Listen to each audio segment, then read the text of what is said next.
Dr. Eric Kelly III and a host of phenomenal speakers from all around the globe for this 7-day virtual event that you don't want to miss. The mission of the Black Business Expo is to raise scholarship money from kids all the way from high school all the way from college. The Black Business Olympics is one of the largest Black business showcases in the world. It is an opportunity for businesses and companies to showcase their businesses globally. We are going to be giving away laptops up to $5,000 away to students. Again, I'm Olivia Appleberry, the founder of 2 Cents Finance and one of the speakers for the expo. I am so excited to see you there. For more info, go to www.blackbusinessexpousa.com or call 919-308-9090 and hope to see you there.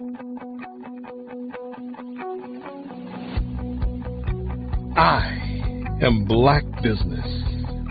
From the moment I wake until the time I sleep. Yes, I am Black Business. I am Black Business. Tell me, are you Black Business? I am Black Business. Do you support Black businesses? Listen, I support Black business because I am Black Business. Black Business Expo, one of the largest business showcases in the history of Black business in the world. The world! Sign up today at www.blackbusinessexpousa.com or call 919-308-9090. I am Black Business. I am Black Business. From the moment I wake until the time I sleep, I am Black Business. I am Black Business. Are you Black Business? I am Black Business. Do you support Black businesses? I support Black business because I am Black Business. Black Business Expo, one of the largest business showcases in the history of Black America in North Carolina.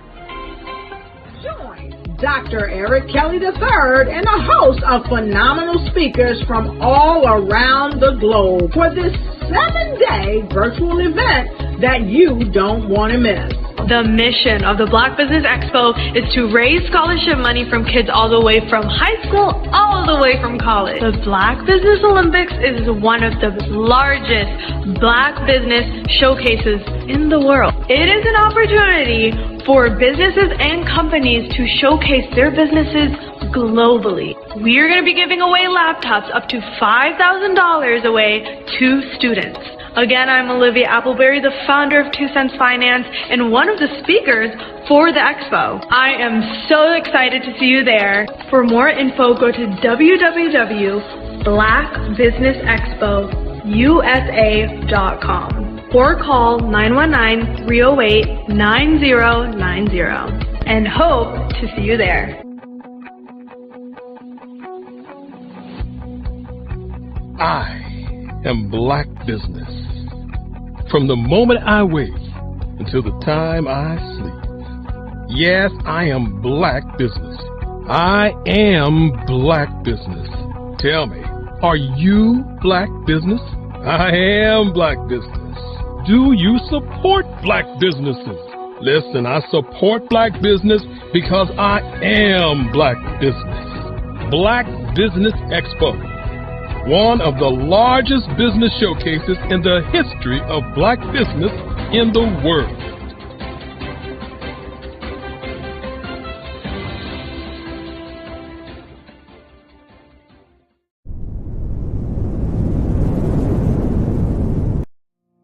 Did you know that approximately 333.34 million businesses exist today, according to a report from 2021?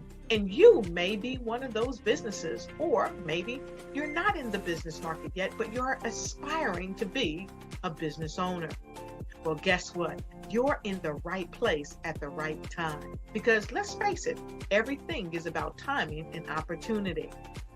Hi, my name is Dr. Lotus Richey, and I'm the CEO and founder of the Lotus Richey Coaching and Consulting LLC, along with the Lotus Richey Ignite Show. 15 minutes of success with Dr. Lotus Richey, as well as books to boom your business and bring who you are. And today, I want to bring this amazing message to you about the Black Business Network and the Black Business Olympics. See, the Black Business Network and the Black Business Olympics is designed to help people just like you, that's right, that look like me, to take their business to the next level. Not just in your front yard or your backyard, but globally. The Black Business Network and Black Business Olympics is designed not to just help you survive, but to help you thrive. So join us today as we come together with businesses all around the world to support our students, our children, our young teens, our young entrepreneurs. What we do is we come together to help raise funds for students who are aspiring to be business entrepreneurs, who are aspiring and who are thriving in college. We endow them with a wonderful opportunity to gain scholarship of either a laptop or several thousands of dollars. And we invite you to help be a contributor to this amazing opportunity to help someone that looks just like you. So join us today at our website and let us connect with you and help you ignite and take flight in every area of your life on the Black Business Network and the Black Business Olympics. I'll see you on the other side. Social media is evolving. It's more vibrant, more colorful, more energetic, and so are you. It's not just photos anymore. It's video, it's audio, it's subscriptions. And now there's Fanbase, a new monetized social network. Fanbase delivers the complete native app experience with full content monetization for every user. No algorithms that shadow ban your engagement or growth, and no ads. Follow anyone for free and subscribe directly to your favorite creators for $4.99 a month. Plus, show some love by tipping on any post. Also, make a Fanbase page and monetize your content the same way. Finally, connect with your followers by posting the amazing content you already create. And now, get paid for it. It's time to energize and monetize, because everyone's a fan of something and everyone has a fan base. 5-Star BDM, Brand Development Masters, is a professional consulting and advisory group keenly focused on business development services for the small to mid-sized business and entrepreneurs. Although every business is unique, they often share business development challenges that can be addressed through smart branding. Services include process improvement and operations, digital strategy and transformation, business intelligence, digital marketing, and personal branding. Our business and personal branding company has helped a number of professionals and organizations to optimize and grow. This results in more business, more opportunities, better reach, positive outcomes. Visit www.5starbdm.com today to learn more.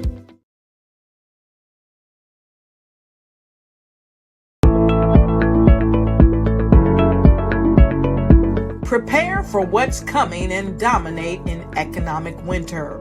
Stand strong and thrive by showcasing your great products and services globally through the Black Business Network and Black Business Olympics. The Black Business Network has showcased over 2,000 companies with over $7 billion in sales each year. Over 10 million attendees have viewed the rebroadcast each month. Through the Black Business Olympics, unique styles of business training and mentoring are turning students into business owners and entrepreneurial warriors who will dominate in any economy.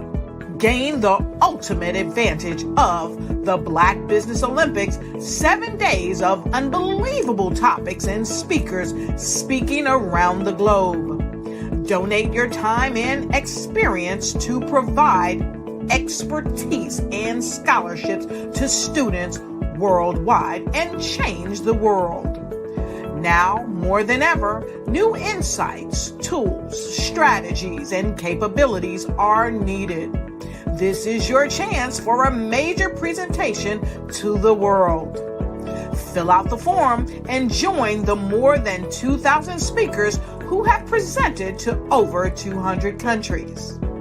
Join the Black Business Network streaming live into the Metaverse, STEM City, Black Multiverse Enterprises, Hulu, Amazon, YouTube, iHeartRadio, Apple, Facebook, LinkedIn, Pod TV, IBM TV, Spotify, and Google Podcasts. Sign up today. Spaces are limited, and we will see you there.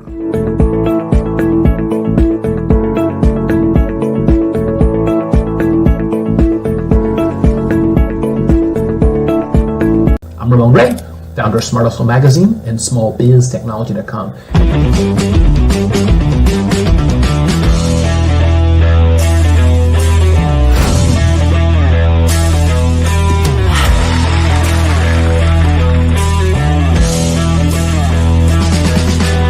You're here today to celebrate small business success. Stand up on your feet. You rocked the house. It was amazing. Didn't we learn? For me, success comes from failure. One thing not to do is shake somebody's hand like this.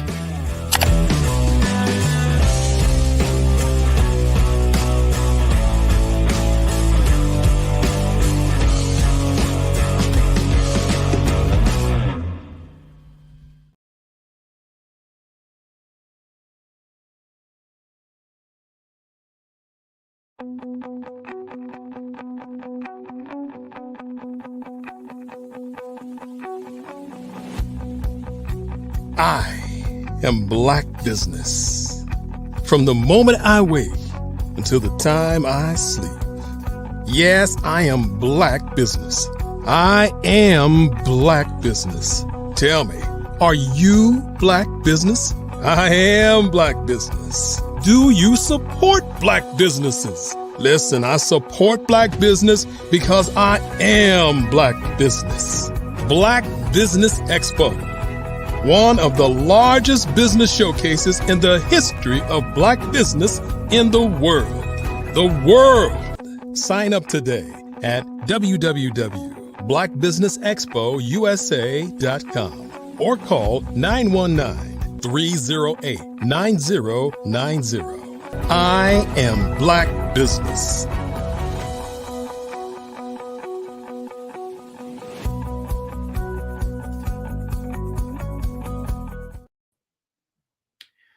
Good afternoon, business owners, entrepreneurs, thought leaders, and corporations. Welcome to the Black Business Network. My name is Gene Baker. I am your business moderator for this afternoon on the Black Business Network. The Black Business Network is a 24-hour business network showcasing Black businesses, business owners, entrepreneurs, and thought leaders worldwide. We have speakers from North Carolina, London, Singapore, Africa, Japan, and cities all over the United States. The Black Business Network is a global community sharing its business knowledge to empower, to inspire, and educate businesses about business. Our next speaker is a dynamite speaker. I'm really excited to listen to him. One of the things he'll be speaking about is how to monetize your social media. Who doesn't want to know about that? All right, so our speaker is Ramon Ray. If you hadn't heard about him, you will now. He is unapologetically positive and high energy. He is an in-demand motivational speaker. He's an event host and a leading expert on personal branding and small business growth. Ramon's a serial entrepreneur who has started 5 businesses and sold 3 of them. So Ramon helps business owners get more attention and build more trust. Once accomplished, they earn the right to get more sales. So make sure to check out Ramon's Celebrity CEO Blueprint at celebrityceo.com. Without further ado, we welcome to the stage Ramon Ray. Hey, Gene, how are you? Can you hear me okay? We can hear you great, Ramon. How are you? I'm fantastic and blessed. Thanks for having me here today. Good to be here today on the Black Business Network, and I'm feeling pretty good. I can't complain. It's a beautiful day in the vacation capital of the world, where I'm at today in the state of New Jersey. So I'm doing well. Thanks for having me. That's my home state. Grew up in Montclair, New Jersey. I know it well. Yes, sir. So, well, hey, we, as I said, are excited to listen to you. And without further ado, as we like to say, genius is coming, and we'll see you on the other side. Sounds good. Thanks for having me here, Gene. I appreciate it. Listen, everybody, good afternoon. Good afternoon. My name is Ramon Ray, publisher of zoneofgenius.com, an entrepreneur. And if you're hearing the sound of my voice, depending on what network you're on, it could be on YouTube, maybe streamed in other places, use the chat, put comments, let somebody know you're watching, take some screenshots, take some shares, let other people know you're watching the Black Business Network. And again, with Ramon Ray. So I'm happy to be here today. We'll see how long I go. Not sure if I'll use all 40 minutes, but I do hope that what I share today inspires you, uplifts you, motivates you, helps you to be a better person and live your best life. So we'll get with it. A few concepts, a few thoughts I can share on my journey of entrepreneurship. I'm been married for 30 years. I have 2 adult children. One of my sons lives overseas. My daughter lives here in the USA, and they're doing well. She's a teacher, and my other son is in the coaching space. So I'm very happy, and my wife is a wonderful, wonderful woman as well. So listen, I'm a family person, an entrepreneur, as Gene was kind enough to say, started 5 companies, sold 3 companies, author of 5 books. And I hope I can share with you today some of my journey of success. But I think all success, as you all may agree, comes with a bit of, as we say, lessons learned, challenges or failures, depending on which word you want to use, and success. You know, some things that we've done that are pretty interesting. One of my successes, as it were, is very interesting, that I got to interview President Barack Obama, got to be with Ivanka Trump in India, got to do a few cool things, graduated from the FBI Citizens Academy, and also fired from the United Nations. All those things I just said lead to some key business principles. Being fired from the United Nations, my friend Angela Carter says her book Ask for More, where it talks about negotiations and asking, and I encourage you to get that book, Ask for More. And I have a whole bunch of other books. If you want a list of some top books for me, you can just direct message me on Instagram. The word books. My Instagram handle is Ramon Ray Smart Hustle. Ramon Ray Smart Hustle. Just direct message me books. And let me know you're watching this on the Black Business Network. Put BBN in that chat as well. But her book, Ask for More, talks about that sometimes a no keeps us from a bad yes. So I have a few tips I want to share today of success in business, but I want to remind us some of the things that happen to us in life can be some of our greatest moments. I remember how I got to interview President Barack Obama. That was really, really cool, really, really interesting.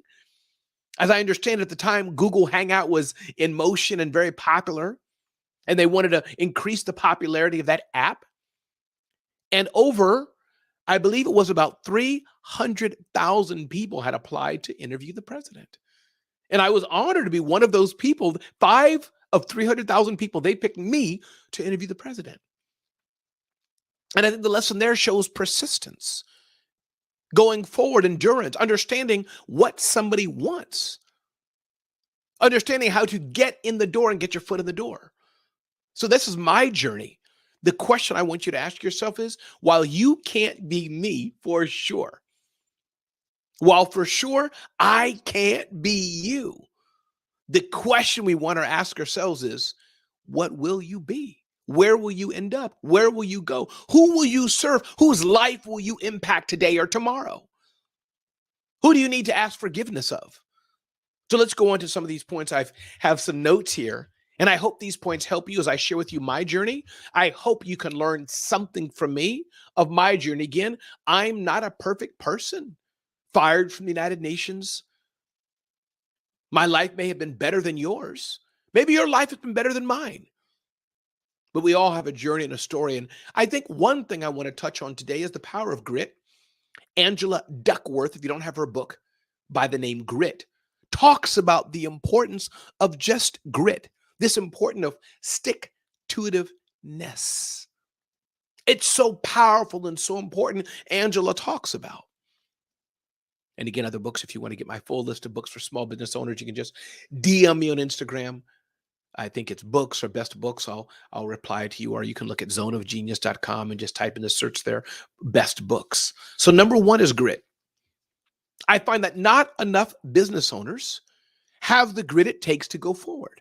As Gary Vaynerchuk talks about, business ownership and entrepreneurship is tough, rough and tumble. If you don't have the ability to get back up again, to pick yourself up, you might be in the wrong business. It's not easy being an entrepreneur. It's not easy being a business owner. It takes grit. It takes stick-to-itiveness. When you think about any successful business owner we hear about today, founder of Home Depot, people who put together General Electric, Ford, any of these iconic business names, it took breakthrough. I think about my friend Lamar Tyler of Traffic, Sales, and Profit. Any TSP people in the house, DM me on Instagram, hit me up, let me know you're watching. Stick-to-itiveness. Him and his wife Ronnie didn't just happen. Think about Seth Godin. I think his first book was rejected hundreds of times before somebody dared publish it, or maybe by then he published it on his own. So I would dare you and ask you and question you to ask yourself, do you have the grit it takes? Are you able to get back up again like Rocky talks about in his movies, right? Rambo and etc. Donnie McClurkin, famous Christian artist. What does he say? We fall down and we get up. For a saint is just a sinner who's... So you know the song, many of you may know it. Number two is the power of persistence. Cousins, but a little different. Persistence is so important.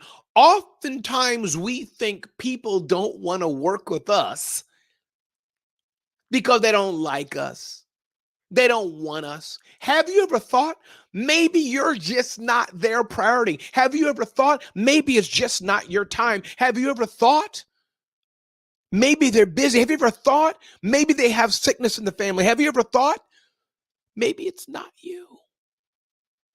And when you're not being persistent and when you're not following up, you're missing out. It's on you why that's not happening, not on them. But the power of persistence, my friends, can't be ignored. Can I get an amen? I hear an amen. The power of persistence can't be ignored. It's so important. But many of us give up too soon. Think about Tyler Perry, his story, sleeping in a car, his journey. He wasn't always a billionaire. He started from -0. You think about the stories of the icons. Thank you for that. The stories that we hear should inspire us to go on. Think about Steve Harvey. Trying to get into comedy, trying to do this, trying to do that. It was not easy for him, but he had to press forward. So the second part of this to be a successful entrepreneur is indeed the power of persistence. Now, let me be clear. Business ownership is not for everyone. Everyone doesn't have to be an entrepreneur. You could work for a great company and thrive there. Understand that entrepreneurship is not some badge of honor that we wear on our chest. Sometimes it is. But you can thrive and do well also by working for a good company. This is important. Tip number 3. There was a time when I was tired of not being picked. There was a time when I wasn't invited to speak at Black Business Network, not here per se, metaphorically. Time where I didn't get the invitations coming my way to be in a podcast, speak on a stage. Now I have people like Gary Vaynerchuk saying, Ramon, can you be on my stage? Seth Godin saying, Ramon, can you do a project with me? I've earned that. I hope I've added value and have earned my way there. But there was a time when it didn't happen. And do you know what I did? I decided to make my own table. See, when the table is not set for you, when you're not invited to sit at the table, make your own table and stop waiting for somebody else to call you. Stop waiting for somebody else to give it to you. Stop waiting for somebody else to put in your lap. Stop waiting for somebody else to serve you. Serve yourself at your own table. Oftentimes we don't do that. Oftentimes we want it to be easy. This ain't Staples, people. There is no easy button. Make your own table. I did this in 2005. I had a vision, I had a dream to bring together business owners in New York City. 2005, I had that dream. I connected with my then partner at the time, business partner, Marion Banker. Amazing woman. She was the accountant and business savvy side. I was the fast moving marketer, the guy who spun stuff up and dreamed. We made a great team. She was the brakes. I was the gas. And both are so needed because if you go too fast, you'll crash. If you go too slow or don't go, you don't move. Both are important, people. I hope this is resonating with somebody out there. I hope this is useful for you. I hope it's touching you somewhere. Taken beyond the regular stuff, I hope it's touching you. If it is, share this out. Let people know you're watching this on Black Business Network. So I made my own table. Took my credit card. Went to a local hotel. Roosevelt Hotel in Grand Central, New York City. I said, book me a room. Didn't know what I was doing. Didn't know how to do it. Didn't know if it would work. And I started dialing the relationships and sponsors I knew. And said, do you want to sponsor? Do you want to be a part of this? And lo and behold, I got the sponsorship money to produce my first event in 2006 called the Small Business Summit. And years later, I ended up selling that business. Stop waiting for somebody to pick you. Stop saying, it's the white man keeping me down. It's the black man keeping me down. It's because I'm too short. I'm too fat. Because they don't like my hair. They don't like my accent. So what? Keep moving forward, people. You can't live a life of despondency, we can't live a life of being victims. We must move to having a mindset of being a victor. And it is a mindset. It's a framing of the mind. So I encourage you all listening to the sound of my voice. Make your own table. Stop waiting for somebody else to invite you. If the door is not there, get a hacksaw and saw that sucker. Make it your own door. That's what I've done in my journey, and many of you I know can do it too. Tip number 4, be kind and nice to people. I was recently but some time ago at a hotel, and some boys were making some noise on the doors, banging on some doors and just being silly, being stupid. Police came and they were called, and boys didn't know it, but they were going to let the boys go. Finally, one boy decided to mouth off and be all hard and be all the man. Cops arrested him. I was right there. They had the right to arrest him, but they were going to give him mercy. This is just an example. But you know how many times I've been in situations in business, been in situations in life, and just because I was kind, just because I was nice, just because I showed up, just because I added value, I got to where I wanted to be. I encourage you all to consider this. The world is a tough and rough place. People are waiting to know, who can I X out? Who can I not work with? And who can I work with? People who are negative, people who are no good, people who don't come through. Thank you so much. People who don't come through, they're not going to be picked. Does this mean that nice guys finish last? That saying, I can't stand that saying because I'm a nice guy. And trust me, I don't finish last. A little bit of smile, a little bit of niceness, it can go a long way. It can go a long way. And I think we need to remember that. To be kind and just be nice. This doesn't mean you have to be a pushover. This doesn't mean you have to let people walk all over you. No. But it does mean that you can show up the right way. It does mean that you can show up and make a difference in somebody else's life. It does mean that you can have more patience. It does mean that when somebody yells at you, you can wait.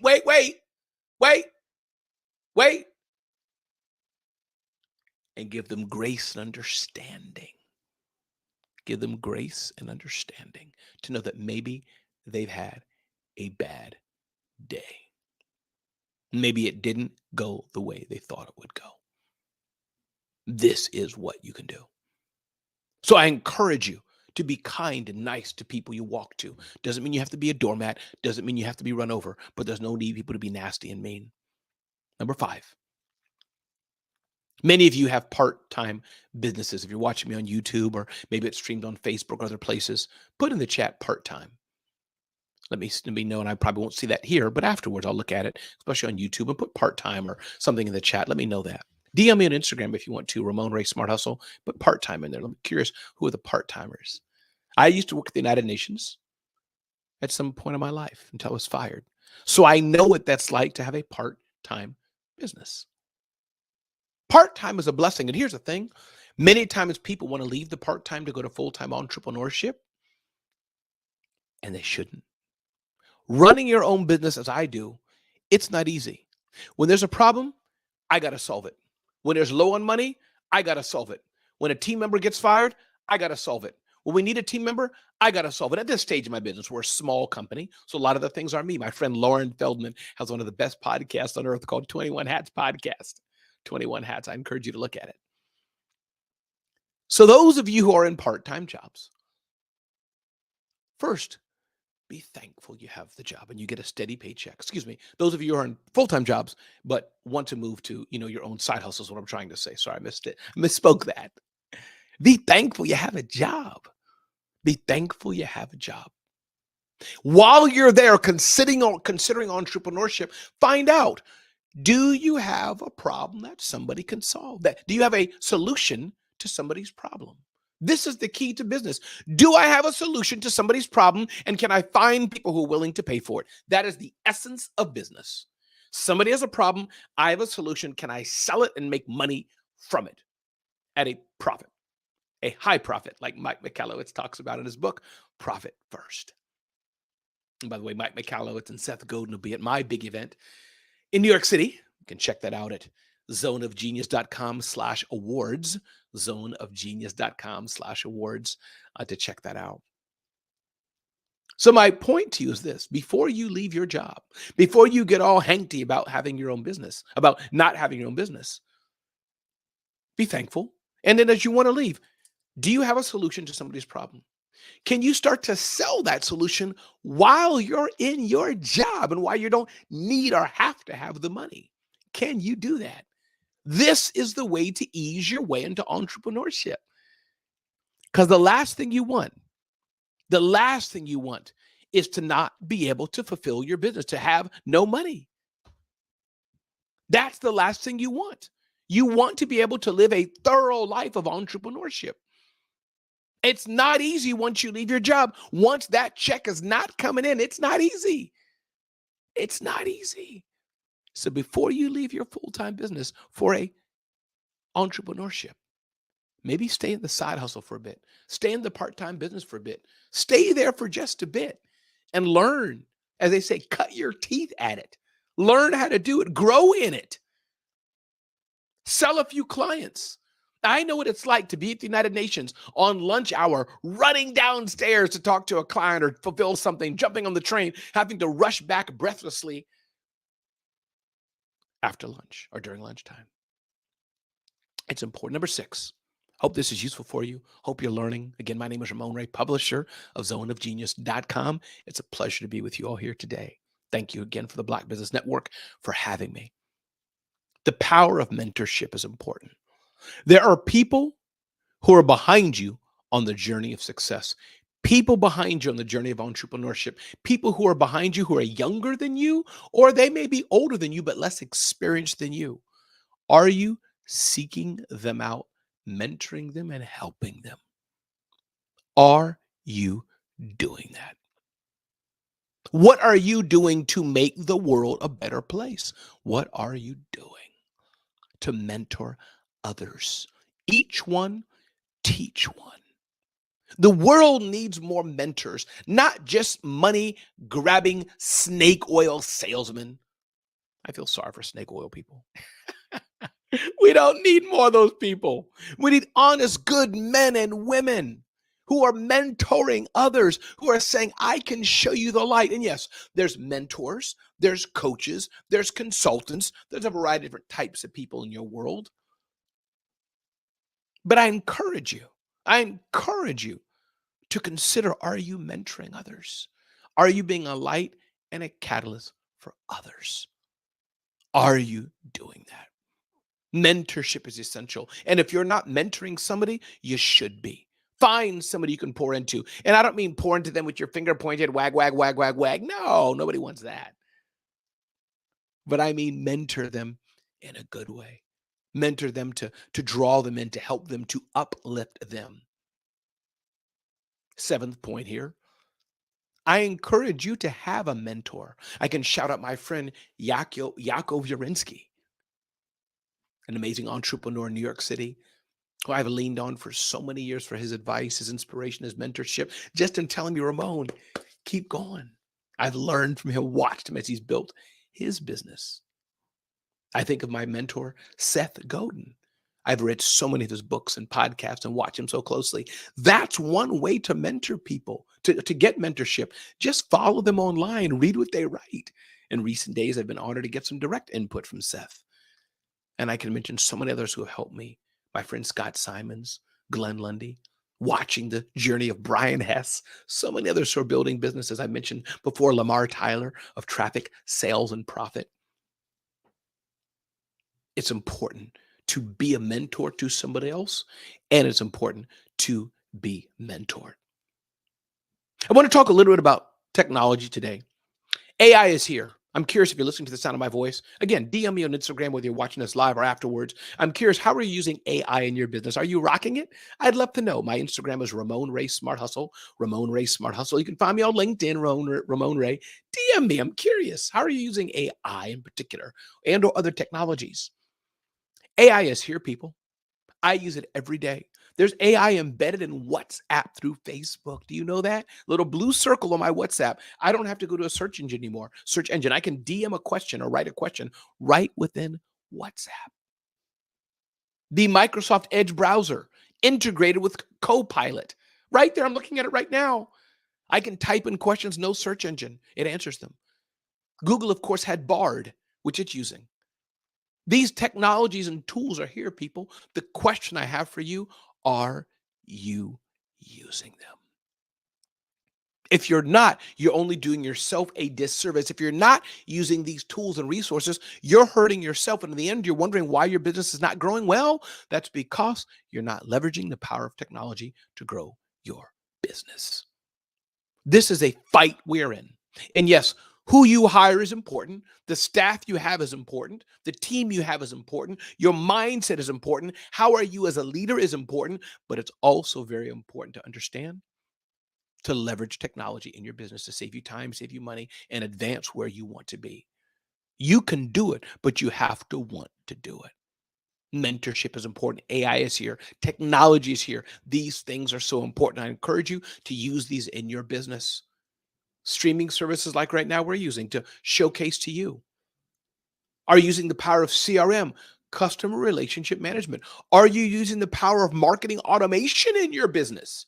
If you're not, that's a game changer. How to segment contacts, leverage your customer base, leverage your prospects. If you don't do that, let me know. DM me on Instagram, Ramon Ray Smart Hustle, Ramon Ray Smart Hustle. DM me the word like keep. You could do that, KEAP, or just CRM. I'm happy to send you some resources on that. Moving to another topic, a favorite of mine. A few more points to go as we get ready to wrap up here. About 5 more points or so. Ask for a smile before you ask for a sale. I talk about these concepts in my book, Celebrity CEO. And if you want to download the Celebrity CEO Blueprint, you can just go to celebritysceo.com, celebritysceo.com, and download your it's free, Celebrity CEO Blueprint about personal branding. Personal branding, I find, is absolutely important and essential for business owners, especially small business owners. We're not a big brand like a Starbucks or a Procter & Gamble or Dell We're a small business, 200,000, 500,000, 3 million in revenue. Most likely a large part of our business is based on us, is built on our smile, our brand, how we show up, being at the local chamber event, speaking on Black Business Network. This is the power of personal branding. How do we show up? And so I always have to say, ask for a smile before you ask for a sale. This is part of the concept of Celebrity CEO. And again, you can just go to celebritysceo.com, download a free personal branding blueprint. Second part that I talk about as we consider how do we build personal brands, I often say, build a community and then nurture it. See, oftentimes we ask for money too soon. We ask for money too fast. I would encourage us to slow down a bit. Just build a community. Just show up. Just be nice. Ask for a smile means build a relationship with somebody. Say, how are you? How's your child? How's your family? How's life? How are things in your world? Just do that first. Just do that. Just do that. Then ask for the money. Then ask for the sale. But you have not earned the trust of somebody to ask for money. They don't really know if they should buy from you. Maybe they're confused still and you haven't educated them on the solution you could offer. So the power of personal branding, asking for a smile before you ask for a sale is important. So very important. Oftentimes we rush that sale too fast. We rush that action too fast. Oftentimes we rush it. We want to get the money first and we haven't taken the time to get the relationship. We haven't had a meeting of the minds before we can ask for money. And that's so important. Hope you're tweeting this out. Hope you're Facebooking it. I hope you're posting it on Instagram, sharing it, tagging somebody else. Let them know you're listening to Ramon Ray, publisher of zoneofgenius.com on the Black Business Network. You can get to know me better on Instagram at Ramon Ray Smart Hustle. My website, RamonRay.com, or definitely just check me out at zoneofgenius.com. Number 13, don't go alone. The journey of entrepreneurship is tough. Journey of entrepreneurship is hard. Journey of entrepreneurship is tough with external forces. Why would you go alone? Find a networking group. Find a meetup group. Find some way you can connect with other people, even using a Facebook group on Facebook or LinkedIn group, what have you. It could be virtual, it could be online. Go to your local chamber event. There's a number of big events happening next year. We have a whole list of them. If you go to zoneofgenius.com/events, zoneofgenius.com/events, look for an event that you can attend. If your event's not there, a big event that you attend's not there, let me know. Email me, DM me, let me know. Don't go alone. Entrepreneurship alone is tough. It's tough. I encourage you to grow with others, Another book I'll share with you, my good friend, not my good friend, somebody I know, Marie Forleo's book, Everything is Figure-Outable. I love the title itself, Everything is Figure-Outable, where she talks about the power of figuring things out. And again, if you want a list of books like this, you can just go on Instagram and DM me best books, or you can just go to zoneofgenius.com and just type in best books for small business or something like that in the search box, and it should come right up. But everything is figure-outable. You got Google, you got Facebook, you got LinkedIn, you got YouTube, Chat GPT, get a free mentorship from SCORE. There is no excuse for business owners to say, I don't know how to do this. There is no excuse because the technology is in our hand. Now, I started back in the days of AOL and Prodigy. So Encyclopedia Britannicas and getting dictionaries on CD was very important. You go to the library and get 10 or 20 books and read them and take notes, right? That's kind of where I started. And think of our generations before that. But today, you can speak your voice and ask a question. How do I use AI? How do I build a more profitable business? How do I speak better? How do I balance family and business? It's all out there. You can put some of these words in zoneofgenius.com. There is no excuse to not know because, as Marie Forleo says, everything is figure-outable. Two more things I want to talk about before I wrap up this segment and turn it back over to the Black Business Network team is I encourage you to take risk. Some of you don't want to risk anything. You won't put up your money. You won't put up your time. You won't take a risk to get where you need to be. I don't know how any of the greatest things we see on earth or around us were done without some measure of risk. The Pilgrims couldn't have come to America. Harriet Tubman couldn't have done the work she did. Abraham Lincoln couldn't have done the work he did. We couldn't have had any of the greatness of things we did today without some risk. Winston Churchill fighting against the Nazi regime in World War II. He couldn't have done it without risk. And of course, people take bad risks too. They do take risks for evil, but you get the point I'm making. Don't be so risk averse that you miss out on the beauty of success because you don't have a little more tolerance for risk. Taking a bit of risk will get you far. I wouldn't have started smarthustle.com several years ago if I didn't take some risk buying the domain on my credit card and then I sold the business. I wouldn't have started smallbiztechnology.com many, many years ago if I wouldn't have taken the risk and built it and then I sold it. I wouldn't have started Small Business Summit many years ago with my then partner, Marion Banker, if I wouldn't have taken a risk. Today, I wouldn't have zoneofgenius.com if I wouldn't have bought the domain and invested in the resources to build it, if I wouldn't have taken a risk. Do all risks pan out? No. I've had many failures, many things that don't work out.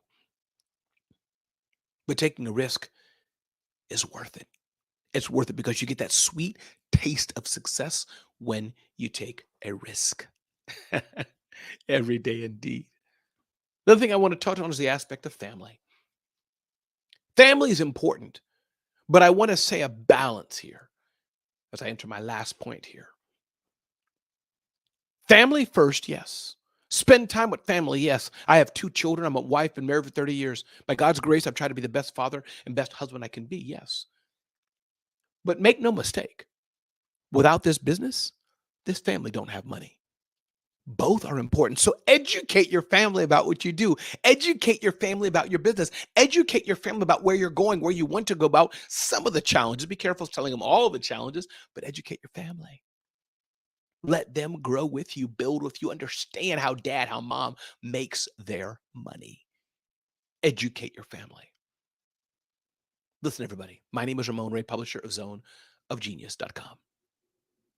It's been a privilege to serve you today, to inspire you. I hope I've inspired you, to help you get to the next level in your business and be the person you can be. Come on in, Gene. Be the person you can be. This is what life is about. To help each other succeed, help each other grow, help us get to the next level. This is what it's about today. I'll see you with the Black Business Network team, Gene, or whoever may be available. I'll wait till they come up here. Until they're ready, though, I encourage you to keep going on. If you're not around family or people who can encourage you, not around people who can help you get to the next level, find people. You're still worried about what your mama told you, what your daddy told you. Change the soundtrack that's playing in your head. John Acuff talks about that in his book, Soundtrack. Many of us are sadly the way we are because we won't forgive. We won't let go. So that's me. That's Ramon Ray. Again, Black Business Network, if y'all want to come, you can, or maybe we just move into a commercial break. But I'll stay here and smile and look at the people and chat for a bit. Y'all tell me what we do next. But I hope people have enjoyed it. Hope you've enjoyed this time with me today. I know I've enjoyed serving you. It's a beautiful, beautiful time we live in. I could be anywhere else in the world. Could be in this country, that country, with the atrocities and horror of things happening. But I'm blessed today, sitting here in the quietness of my home office, making a difference in the world. You should ask yourself, are you making a difference in the world?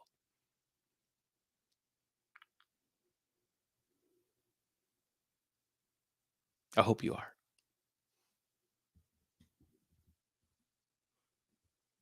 All right.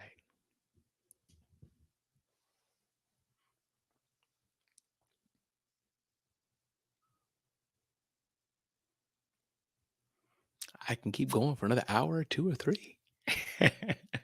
But I want to give the operations team time to jump in if they want, or in case we have another speaker or questions or anything that's going to happen next. We'll see here a bit. But I'm glad you all are here.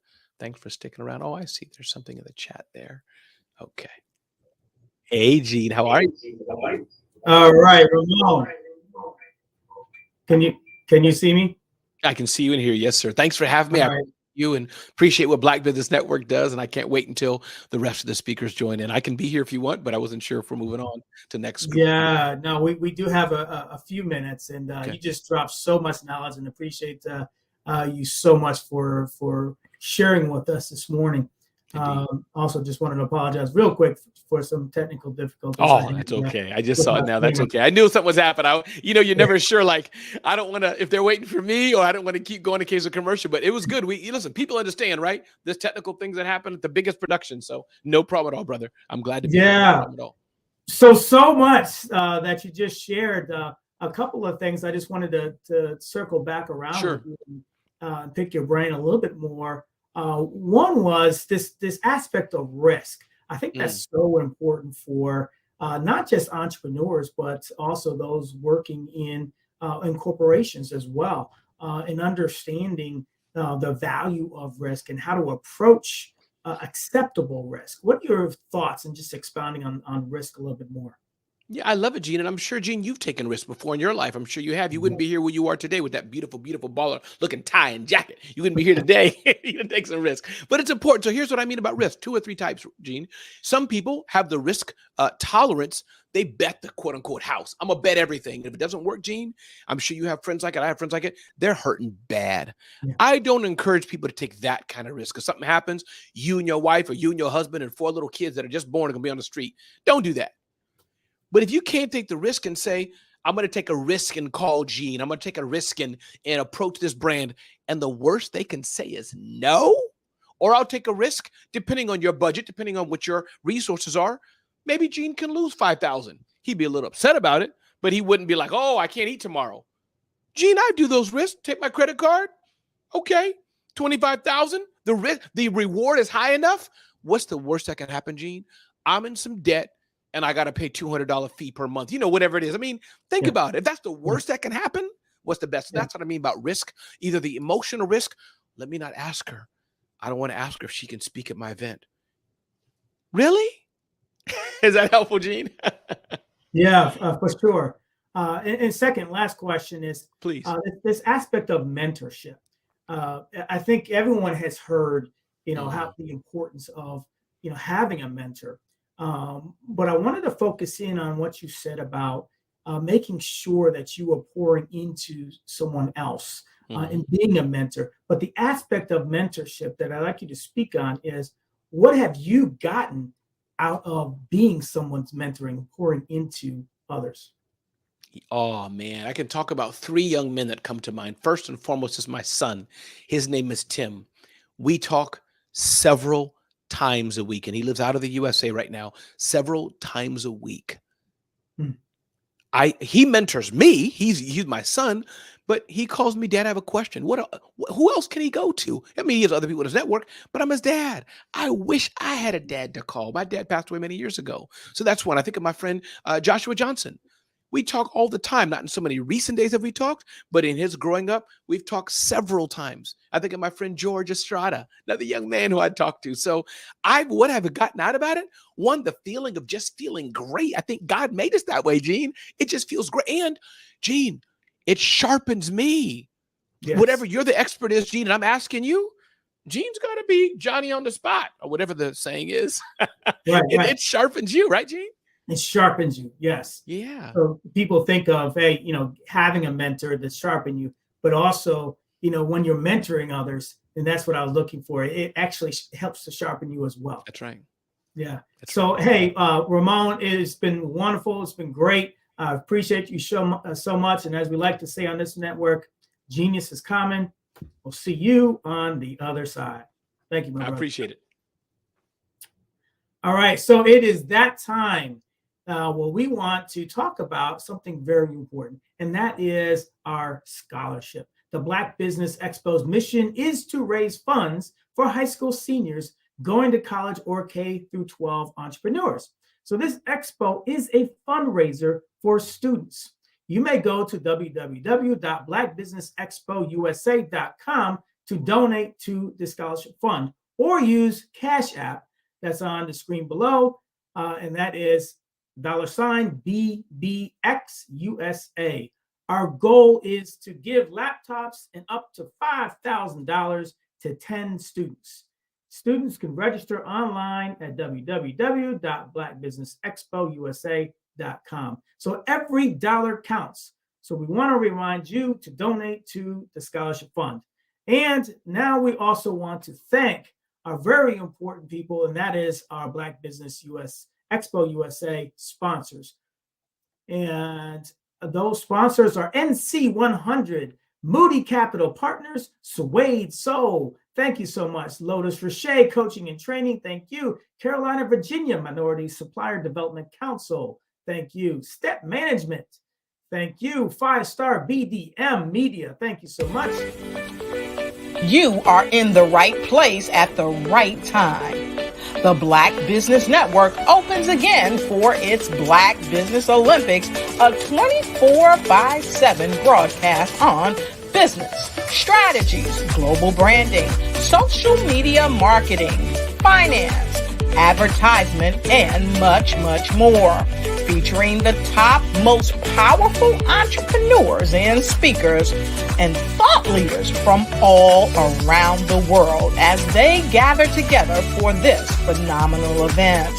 Join the Black Business Network streaming live into the metaverse, STEM City USA, Black Multiverse, Pod TV, Roku, Hulu, iHeartRadio, Apple TV, YouTube, TikTok, Instagram, Google Podcasts, Facebook, LinkedIn, IBM TV, Spotify, and Twitch. Tune in today and be a part of this amazing movement. The Black Business Olympics welcomes you.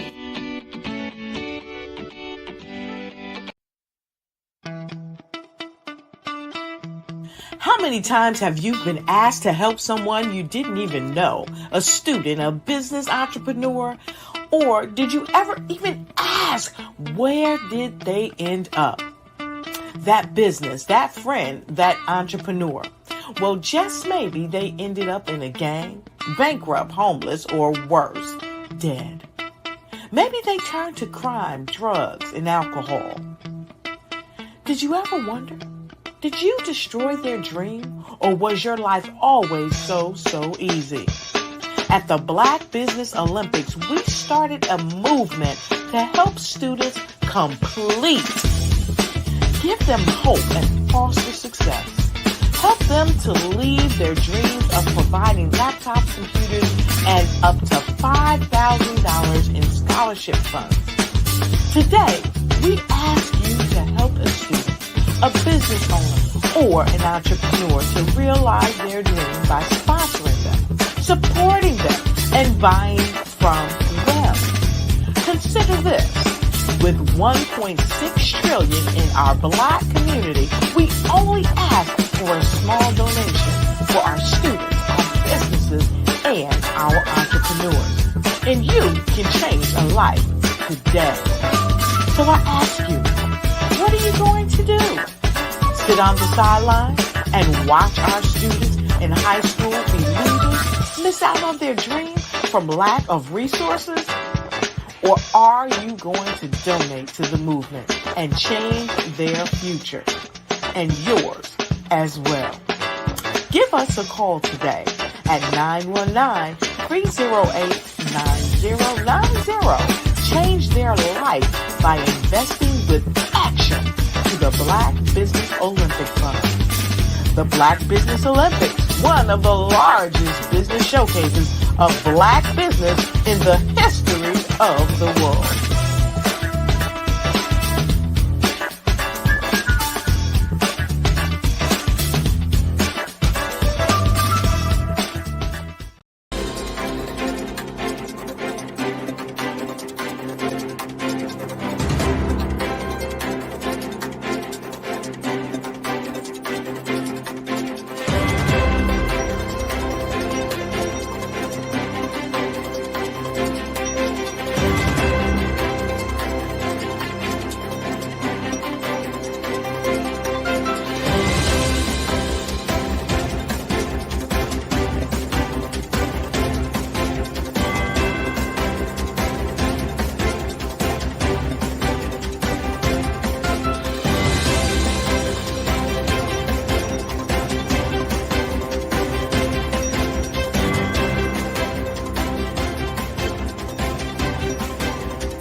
Dr. Eric Kelly III and a host of phenomenal speakers from all around the globe for this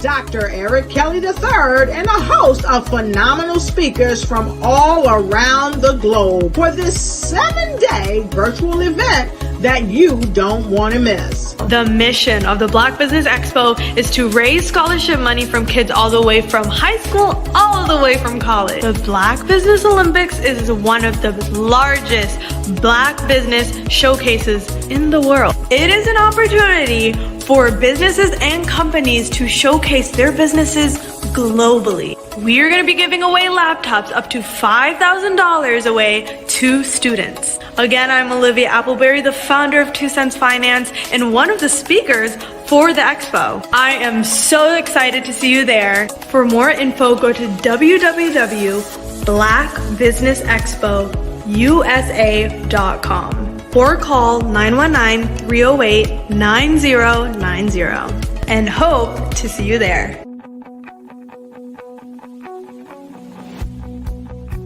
I am Black Business. From the moment I wake until the time I sleep. Yes, I am Black Business. I am Black Business. Tell me, are you Black Business? I am Black Business. Do you support Black businesses? Listen, I support Black business because I am Black Business. Black Business Expo, one of the largest business showcases in the history of Black business in the world. The world! Sign up today at www.blackbusinessexpousa.com or call 919-308-9090. I am Black Business. I am Black Business. From the moment I wake until the time I sleep, I am Black Business. I am Black Business. Are you Black Business? I am Black Business.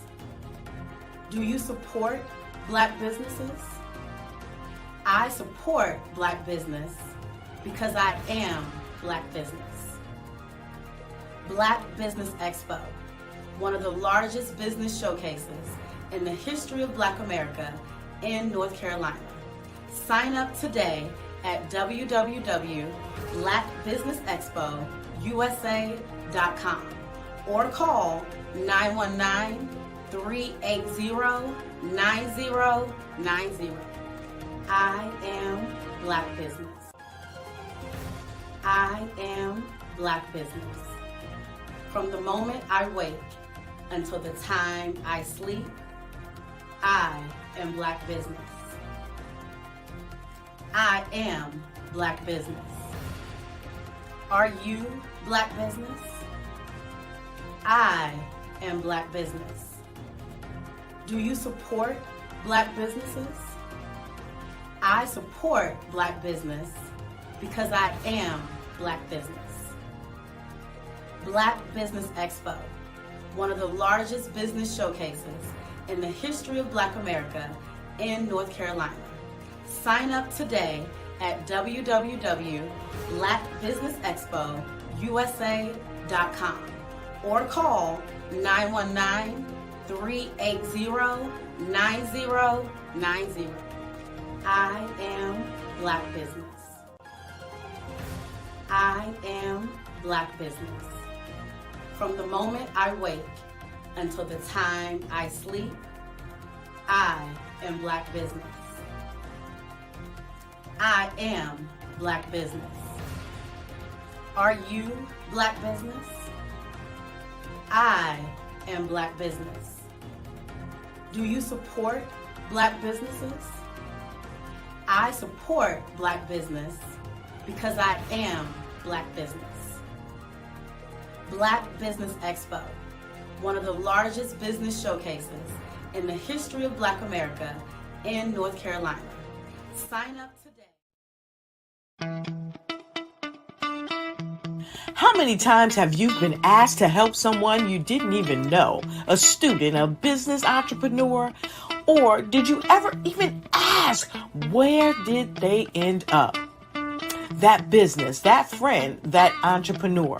Well, just maybe they ended up in a gang, bankrupt, homeless, or worse, dead. Maybe they turned to crime, drugs, and alcohol. Did you ever wonder? Did you destroy their dream, or was your life always so easy? At the Black Business Olympics, we started a movement to help students complete. Give them hope and foster success. Help them to leave their dreams of providing laptops, computers, and up to $5,000 in scholarship funds. Today, we ask you to help a student, a business owner, or an entrepreneur to realize their dreams by sponsoring them, supporting them, and buying from them. Consider this. With $1.6 trillion in our Black community, we only ask for a small donation for our students, our businesses, and our entrepreneurs. And you can change a life today. So I ask you, what are you going to do? Sit on the sideline and watch our students in high school be losers, miss out on their dream from lack of resources? Or are you going to donate to the movement and change their future and yours as well? Give us a call today at 919-308-9090. Change their life by investing with action to the Black Business Olympic Fund. The Black Business Olympics, one of the largest business showcases of Black business in the history of the world.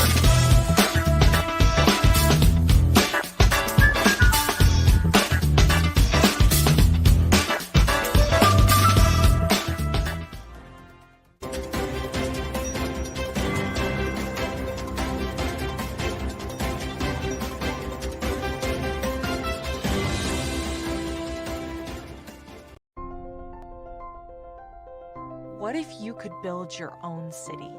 A place where every child can find nurturing people to help them achieve their full potential. A place where every adult can access job training support. Where health education is abundant. Where social justice ruled the land. A place without limitations. Welcome. You have arrived at STEM City USA. It is what every city should be. A safe and trusted community where you find people and resources to help you become everything you are and beyond. STEM City is unlike anything you have ever experienced. It is a digital twin of the world around you, only better.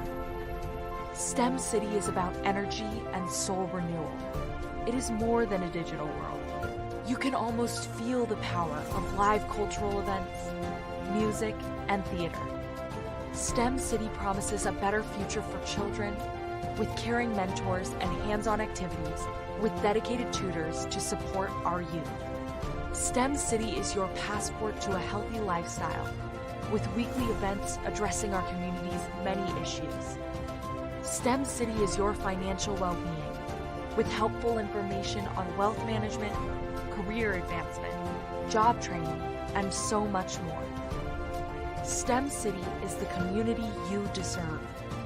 It is the city where your dreams can come true. STEM City USA, a place in the sky that is accessible to all who reach for the stars.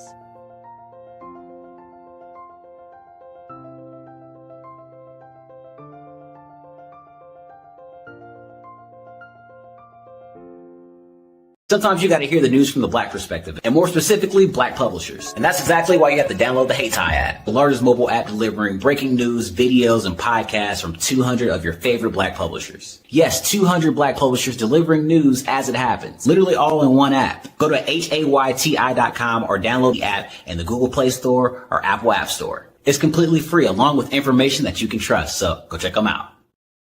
Are you a forward-thinking entrepreneur or business owner? The world is changing faster than ever, and it's time to pivot and adapt to the future. Hello LLC is here to help you do just that.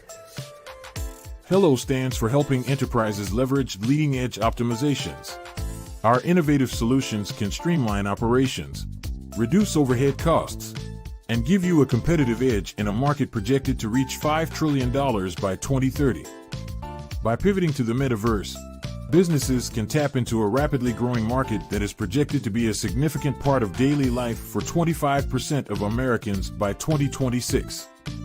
As a full digital metaverse agency, the Hello LLC can help you create custom solutions to streamline operations, increase productivity, reduce costs, and drive brand recognition.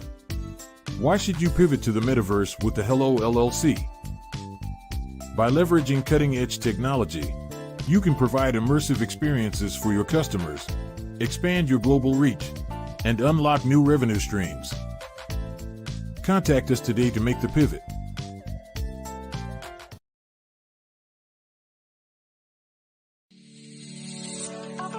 Did you know that our black dollar only lasts for 6 hours in our community? Yet other communities, their dollars last for 19 to 30 days.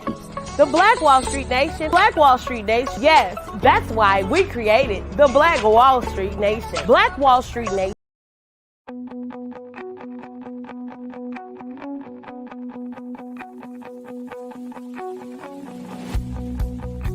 I am Black Business. From the moment I wake until the time I sleep. Yes, I am Black Business. I am Black Business. Tell me, are you Black Business? I am Black Business. Do you support Black businesses? Listen, I support Black business because I am Black Business. Black Business Expo, one of the largest business showcases in the history of Black business in the world. The world. Sign up today at www.blackbusinessexpousa.com or call 919-308-9090. I am Black Business.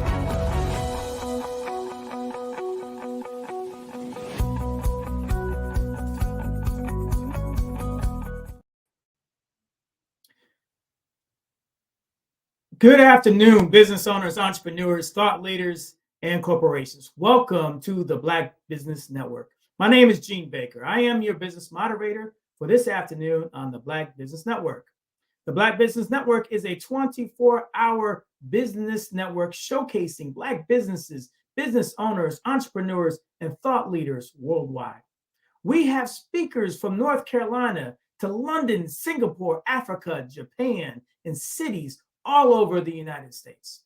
The Black Business Network is a global community sharing its business knowledge to empower, to inspire, and to educate businesses about business. Our next speaker will be talking about using mentorship as your success strategy. Our next speaker is Sharonda Davis. She is unleashing the power of technology in healthcare. She's a critical care nurse with over 16 years experience, and she's on a mission to transform the industry through blockchain. And as a co-founder of the Huddle DAO and a master's in nursing informatics candidate, she is exactly the person to speak to us today about leading the charge in using the Web3 technology to improve patient care. So Next up, please give a round of applause for Sharonda Davis. Welcome to the stage. Thank you so much, Gene. Thank you all at the Black Business Network, Dr. Kelly and Grant, for having me. I'm so happy to be here today. I will be talking about blockchain and healthcare, not mentorship, but I am excited about the opportunities. And the last speaker that spoke about mentorship, I learned so much, and I'm so happy to be here today. Thank you, Gene. Well, I'm excited to learn about blockchain technology myself. So welcome to the stage. And as we love to say here, genius is coming. I'll see you on the other side. Thank you. Good afternoon, everyone. As Jean stated with that very warm welcome, my name is Sharonda Davis. I am a registered nurse. I'm also the proud mother of 3 amazing teenage sons and a wife of over the past 16 years. Throughout my time as a nurse, I have experienced some burnout, which led me to learn more about emerging technologies and how they can benefit the future of healthcare. That led me to becoming the founder and CEO of NurseBlock, which is an innovative platform that's revolutionizing healthcare. NurseBlock not only offers a digital credential wallet for nurses, but we also serve as a marketplace where patients can find nurses on demand. In my years as a nurse, I've witnessed firsthand the challenges that our healthcare system faces. And I truly believe that blockchain and emerging technology offers a lot of solutions to the problems that exist. One of the things that I would like to spend my time talking to you all about today is self-sovereign identity. Self-sovereign identity is about having the ultimate control and authority over your credentials and personal data. In the context of NurseBlock, self-sovereign identity will allow our nurses to manage their professional information securely and efficiently in a digital wallet. This idea, though innovative, it's a digital format and it's not entirely new. It is a powerful concept that is reshaping how we think about identity and data ownership in various fields, including healthcare. Self-sovereign identity is built on technology like the blockchain. And if I don't, what the main message I want to get across today is the importance of, as Black business owners, learning about blockchain and its ability to ensure security, privacy, and more control over our own data. SSI, or self-sovereign identity, is a concept where individuals control their own identity. Rather than relying on a centralized authority like government or corporations, SSI leaves our control up to us. The blockchain supports that by decentralization. So the blockchain is often defined as a decentralized ledger that basically controls various aspects of our lives. It's not controlled by any single entity. Instead, the person is allowed to control their own identity. This aligns with SSI principles by giving individuals control over their own identity. The blockchain is secure and private. It uses strong cryptography to secure data, making it safe to store sensitive identity information. Users of blockchain technology can control who sees their information and how much they get to see. And this is very important because we know that when we use applications like Facebook and Instagram, we're essentially handing over our control to these platforms. What the blockchain allows is a decentralized platform where we control exactly what people know and see about us. The credentials on the blockchain are verifiable, they're issued digitally, and they can easily be verified by the technology. The blockchain can store proof of credentials validity without actually storing the person's detail. So take, for instance, you want to go to the store and buy something that has an age requirement. Oftentimes you're required to hand them your driver's license, which not only has your birthday, it has your full name, it has your address, it has many details about you that you may not want to know. Self-sovereign identity is a wallet that you control, and you only give people access to what they need to know. So in that case, you would maybe swipe your phone and it would say, yes, this person is over the age of 21 without providing your exact birthday, your exact name, or your exact address. Now, I believe that this is the wave of the future. Just like we tap to buy things, I believe that we're going to tap our digital wallets, and we're going to give access to only the information that we want people to know. In a sense, we're creating immutable or permanent records, because once something is recorded on the blockchain, it cannot be altered or deleted. This immutability means that our identity records and credentials are permanent and tamper-proof. It really decreases the risk of hacking and people getting into our personal lives when we don't want them to. This increases trust in the system. The blockchain is portable and persistent. It can be used on our cell phones. Eventually, it'll probably be able to be used on our watches. Blockchain allows individuals to have a digital identity that is portable and permanent over time. It's not tied to any single service provider or platform. This means that you can take your identity with you as you interact with different services, both online and offline. It also allows you to control who sees what. It gives you control over your identity data and how that data is used. This is very important when it comes to healthcare. And I want to walk you through a scenario where blockchain and self-sovereign identity can be used to maintain patient records. Let me give you an example. Let's take, for instance, a patient named Emma. Now, Emma has been going to the doctor for years. She has many different doctors. She has many different medications, and all of this information is being controlled by the hospitals, by the physicians. It's all kept in an electronic health record that Emma has access to, but no control over, okay? Now, Emma has a detailed medical history, various providers, doctors, hospitals, labs. With the blockchain and self-sovereign identity, Emma's health records become her own. She is able to contain all of her records in her own digital platform, and then she's able to give access to her records to the providers as she sees fit. So instead of having to log in and see what the providers have, she's able to allow the providers to log into her wallet and see what she has. This reverses it. This takes the power away from centralized organizations and decentralizes it, placing that power in our hand. This is the power of the blockchain, the ability to transfer records between providers as often and slow as Emma sees fit. This helps with things like consent when you're participating in research studies. We all have heard of the Tuskegee experiment, and we know how many people were harmed by that experiment because maybe their consent was not even given. When it comes down to the blockchain and your health records, you are the one that controls the keys. You are the one that opens your wallet and closes your wallet. You determine who sees what. This is super important with our health records because it puts the power of our health into our own hands. This is why I'm so passionate about blockchain technology, because it takes away the power from centralized organizations and it places it into each and every one of our own control. With self-sovereign identity implementation, digital identity creation is on the blockchain-based platform. This identity is unique and controlled solely by the user. It digitizes our health records. Each healthcare provider that Emma visits issues her digital health records. These could be test results, diagnosis, treatment plans. These records are linked to Emma's digital identity.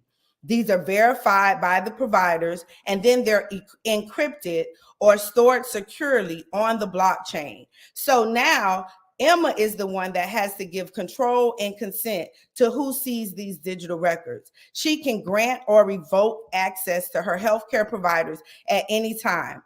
For example, if she visits a new specialist, she can give them access to only the healthcare information that is relevant to that specialist. She can easily share these records whenever visiting a new doctor. If she's traveling abroad, if she's in a different country and she needs access, she always has this control. And this is the power of the blockchain. If I don't leave anything with you all today, I really want to stress the power of the blockchain to control the information that belongs to you.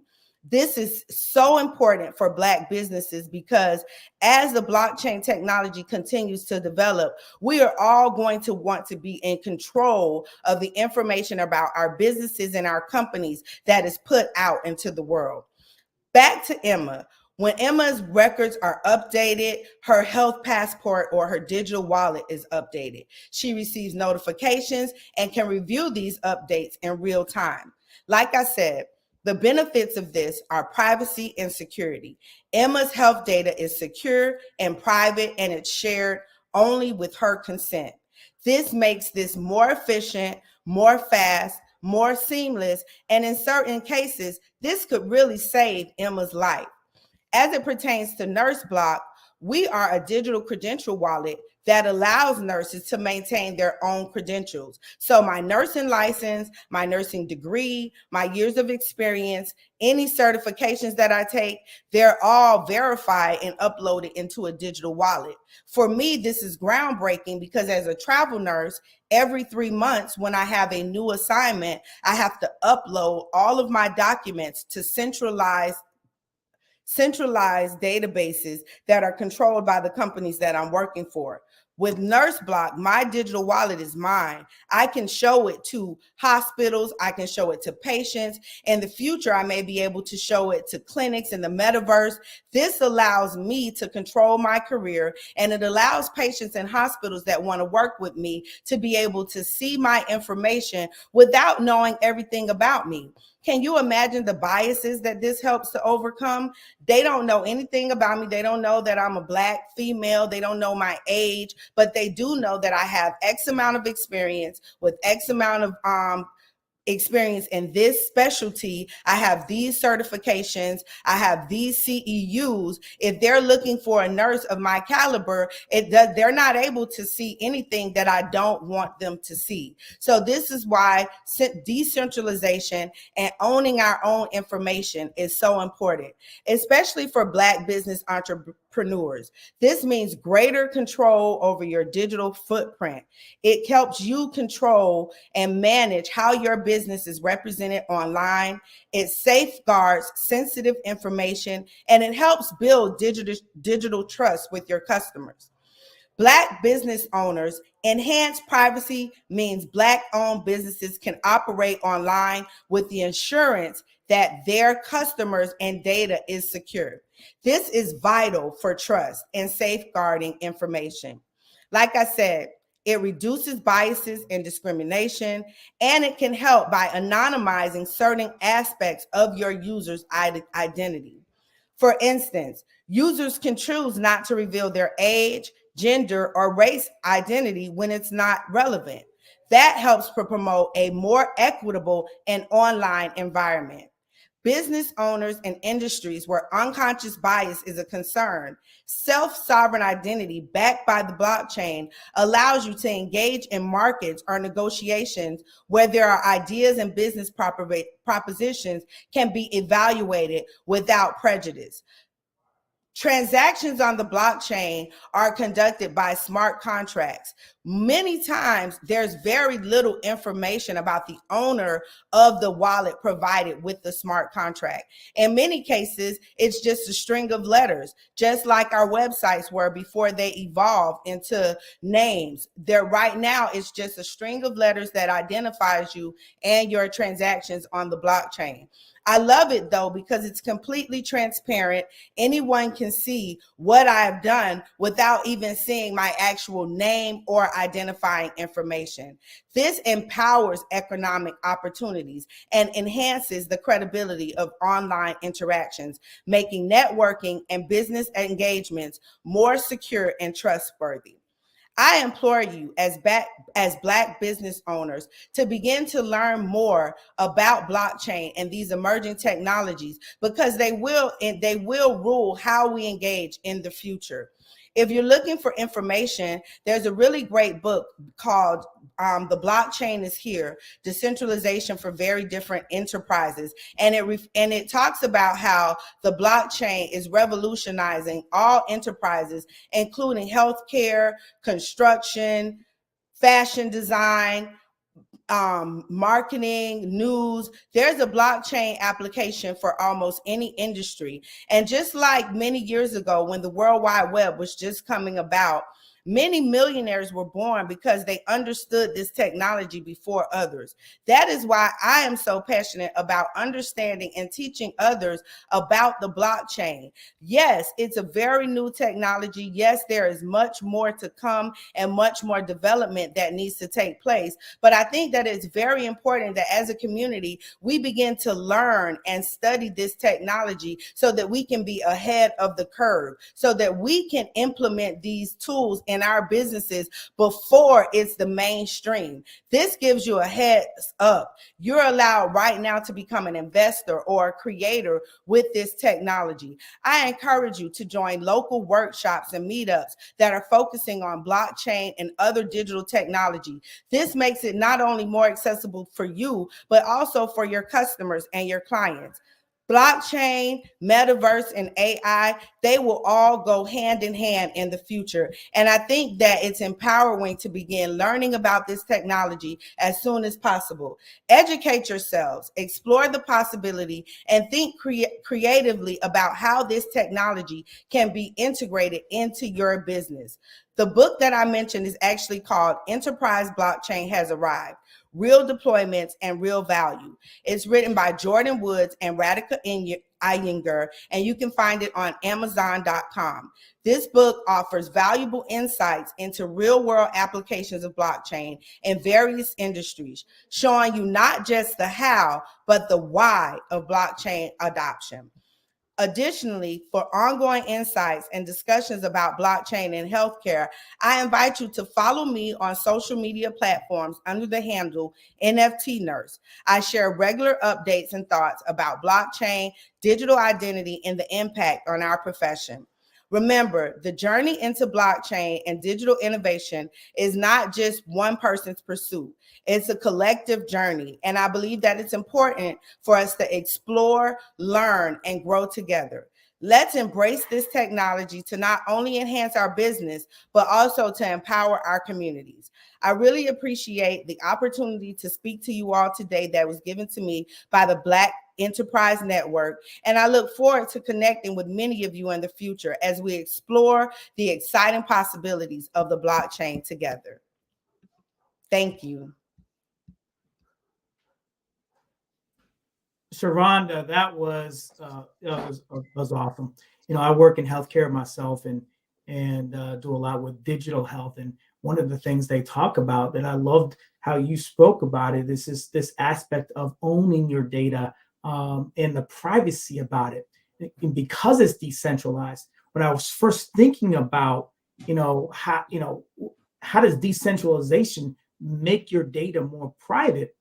I couldn't understand that. But really, when you think about it, for someone that wants to get into your data, if it was centralized, once they get into a centralized data port, now they have access to everybody's. When it's decentralized, it actually does make it more private for you, right?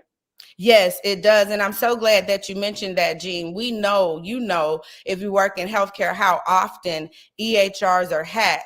And it causes a big problem because everyone's information is exposed to these hackers. With the more decentralized platform, you are the owner of your information. Now, I know this will take years to actually take place, but if I'm in control of my information and the system gets hacked, in order to hack the blockchain, you have to hack so many different levels, so many different nodes to actually hack the blockchain. So in a sense, it makes your data more secure and more private.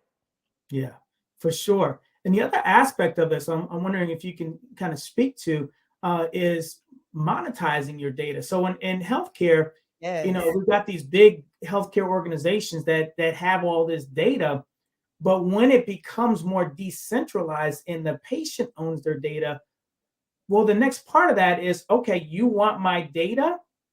Well, what can we work out? Is there a piece to that where, you know, the healthcare or the IDN systems out there, the hospital systems, right, are getting all these bonuses, you know, for meeting healthcare, you know, goals that they have, right? So if they want to partner with their patients and the patients own that data, that creates an opportunity for a more meaningful partnership. What are your thoughts around that? I agree wholeheartedly, and it's unfortunate. Most of the time when we visit the doctor, we don't even know how our data is being monetized. Oftentimes we just go and we don't know what they're doing with with our data, and they are receiving huge bonuses and kickbacks for using our data in ways that we're even unaware of. And a lot of people that have like very chronic illnesses, heart failure, sickle cell anemia, these disease processes are studied heavily. If you own your data and you can say, hey, I'll give you access to my lab report, if you know, for a fee, you can see what my labs have looked like. You can see the progression of my disease over time for a fee. I think that empowers a lot of patients that may even not be able to earn an income because of their illness. This may allow them some form of income just because they spend so much time going to the doctor. They spend so much time having labs drawn, having their vital signs done. This way, I mean, I don't know how much it would be worth, but I do think it's a way to monetize this data that is already being monetized. Just the patient isn't receiving that money. Yeah. What's crazy when you think about all of the digital technology that's out there now. Like now, just on our watches, we know our heart rate. We know our. I mean, you can know your blood sugar. You can know your blood pressure. You can know your. I mean, you basically all the aspects of your body. The technology is out there. So think about all that data that we will each house on our own wristwatch or our own, you know, data ports that we can then share and potentially monetize. It's really where they're going with this is pretty amazing, and it's really just speeding up now. But there's a lot more to that. But I'm really curious as to your journey. You know, you mentioned this, you know, this journey, but for Nurse Block, so you've gotten a lot of experience in nursing, you're a critical care nurse, you're doing all these things. Well, how did you even start to think about forming something or creating something like Nurse Block? Tell us about that journey. Basically, like you said, I've been a nurse now for about 18 years, and following COVID, I experienced an extreme amount of burnout. In search for a new career. My youngest son is an artist, and he introduced me to NFTs, which are non-fungible tokens, which are also supported by the blockchain. And I kind of fell down the rabbit hole. And immediately after understanding the technology and decentralization, I wanted to bring this to healthcare in a way that would not only empower patients, but that it would also empower the nurses and the providers that take care of the patients. So that's basically how I've gotten here today. Initially, I founded the Huddle DAO, which is a decentralized autonomous organization that allows nurses to come in and form partnership and make decisions collectively. And from there, we branched off into Nurse Block, which is the digital credential wallet for nurses. That's outstanding. So you saw a need, did the research, and created a solution for that need. That's amazing. What's been some of the responses from nurses? To be honest, the response has not been overwhelmingly excited. Nurses are very concerned about their pay. And when you start to mention crypto and blockchain, it takes a lot of education and that's what I'm committed to. I'm committed to educating not just nurses, but to anyone that I can about the potential of this technology. So as it pertains to nurses, they have not really drank the Kool-Aid yet, for lack of a better term, but they are coming on board slowly. And I think as we begin to understand this technology more, we will all begin to be more and more interested in its practical applications to our daily lives. Yeah, it's a heavy lift, and I understand that. So education.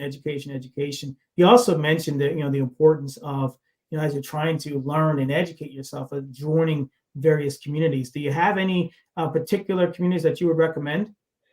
I'm a part of a community called Web3 Equity. It's focused on making Web3 equitable for women, and it's located in Miami. There's also the Atlanta Blockchain Center for anyone that's here in Atlanta that would like to learn more about blockchain technology. They have meetings every Thursday night that teaches about different aspects of the blockchain. And then find in your local community, I'm sure there's always a small sect of Web3 enthusiasts that meet often and talk about blockchain. There's a large community on LinkedIn and Twitter that talks a lot about Web3 and blockchain technology. So I suggest going onto Twitter and just jumping into some of the spaces where they're talking about Web3, they're talking about blockchain. I think that's one of the best ways to learn and become more and more immersed in this technology. Love it. So switching gears just a little bit, from a business standpoint, you're I believe you said you're a visiting nurse, which is a little bit different than being in an institution, and carries its own challenges and opportunities, right? But as you think about kind of building a business, and you're kind of in this space of building a solution and getting it out there, speak to some of the challenges. I mean, you mentioned it, from an educational standpoint, but what are some of the other challenges that you can speak to from an entrepreneurial standpoint?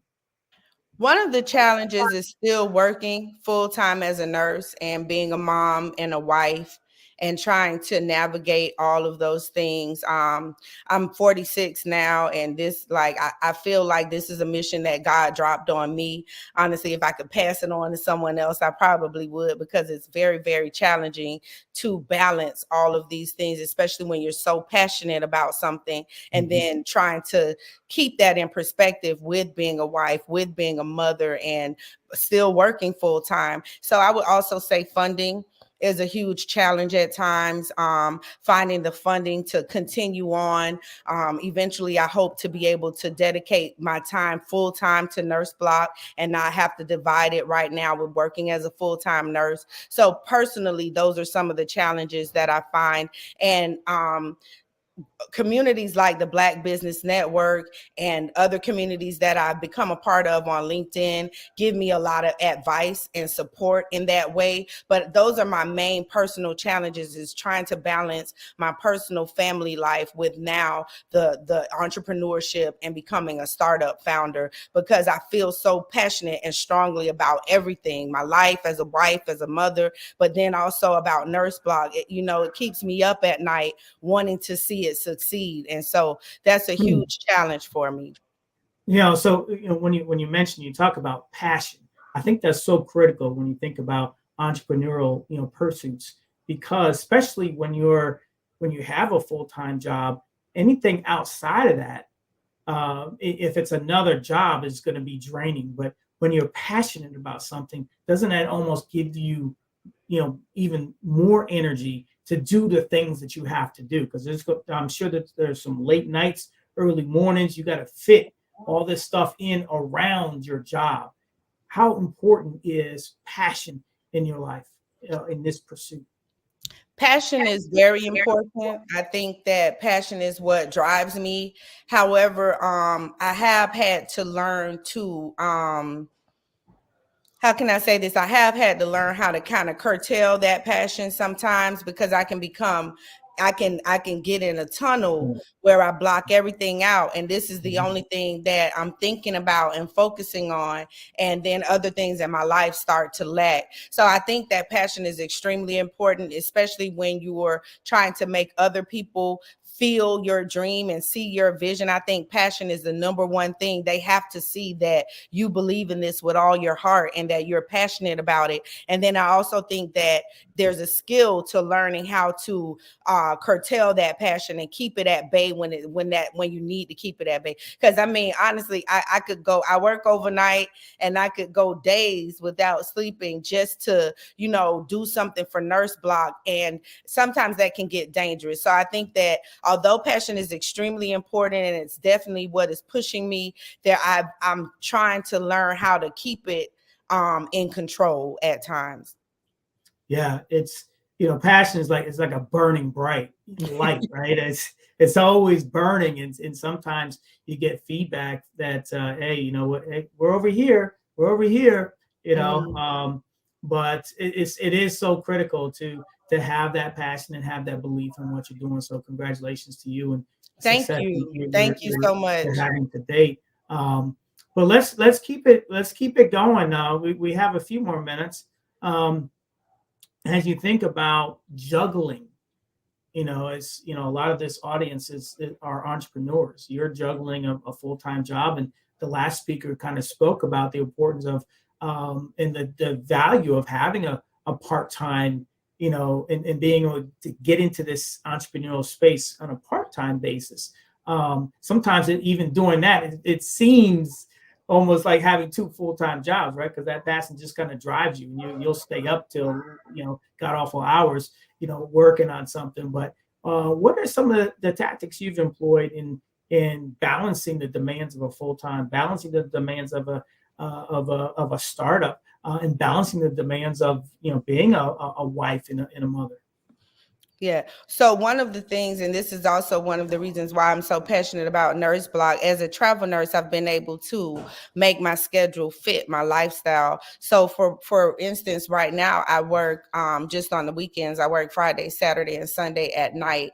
And so that allows me Monday through Thursday to dedicate time to my family, to building Nurse Block, and then to any other things, self-care, which we can't leave out. Self-care is super important. You can definitely lose sight of yourself in the midst of becoming an entrepreneur. So that is the benefit of being a nurse and then being a travel nurse, where I've been allowed to create my own schedule. And oftentimes when I tell people that, they say, oh, you're really blessed to be able to keep a full-time schedule and then still have time to dedicate to your startup. And that has been phenomenal for me. But I wouldn't be able to do that if I wasn't a travel nurse, if I was on someone's staff. So that's why I'm so passionate about Nurse Block, because it allows the nurse autonomy over their own career. And I think that I know that I perform better as a nurse, and I create better outcomes for my patients when I have this kind of autonomy. By the time I go to work,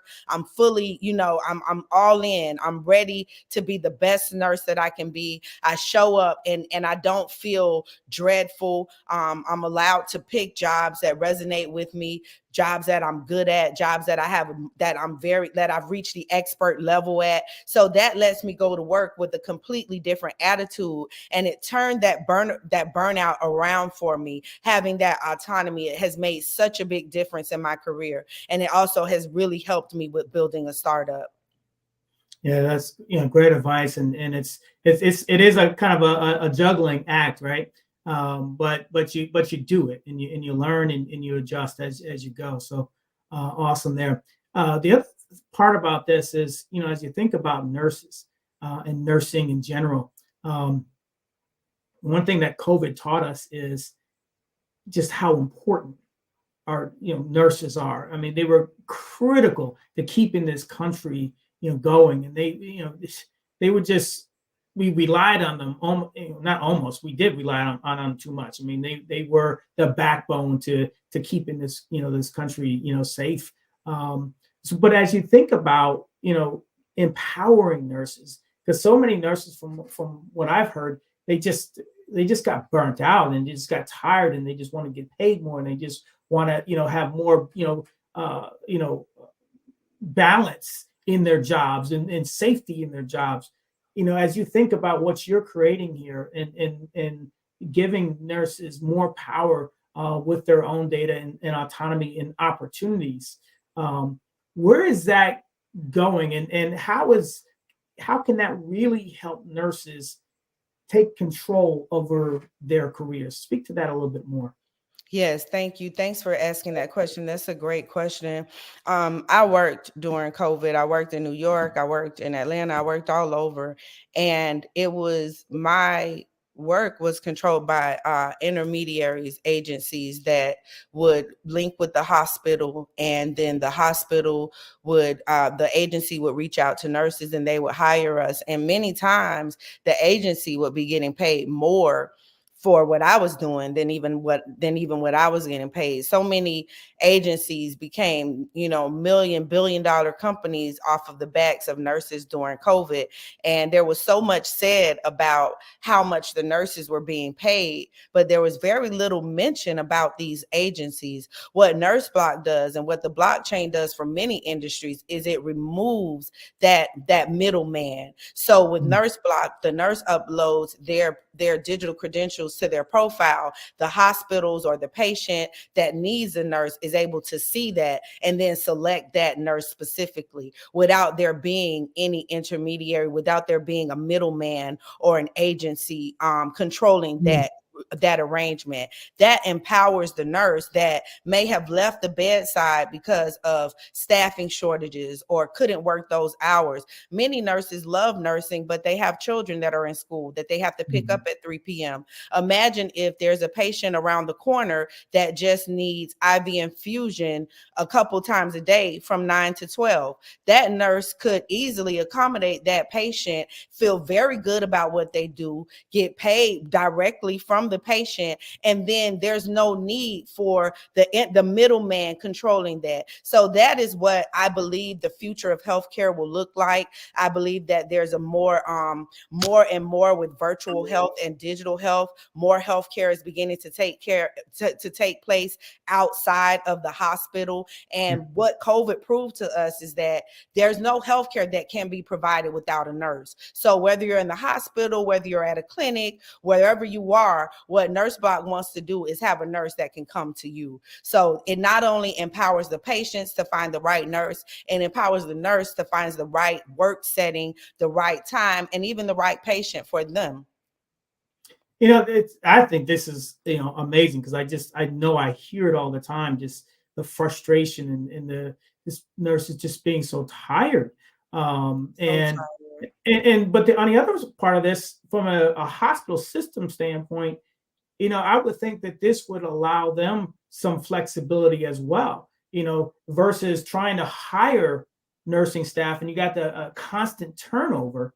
If you had kind of more of a partner or a place where these hospital systems could go to say, hey, you know what, we have a need here for staffing during these hours. Yes. There's that other side too. I mean, personally, as nurses, you would have greater autonomy, creating opportunities for yourself. But speak to it from a hospital standpoint and what the constraints that they're under, and from a budgetary standpoint, from a staffing shortage standpoint. This would also provide that aspect, greater flexibility and greater opportunity for them to meet their needs, right? Yes. And maybe they just needed a nurse for lunch relief. Maybe they need an ICU nurse on Monday from 12 to 4.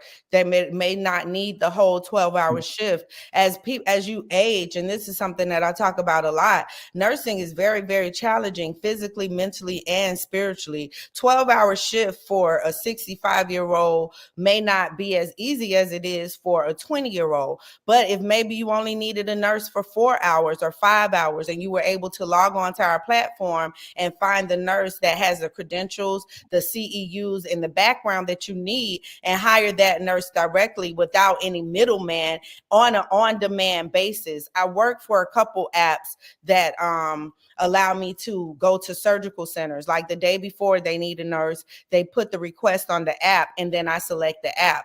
Now that is what we want to do with NurseBlock, but in a decentralized way. The apps I work for are centralized. They have all my information, and they have all of the hospital's information. NurseBlock is offering a decentralized solution where I have my information, and I allow certain hospitals to see it, and they can choose to reach out to me if they need me for a shift. Perfect. And speaking of that, where can they find you if they want to get in contact with you?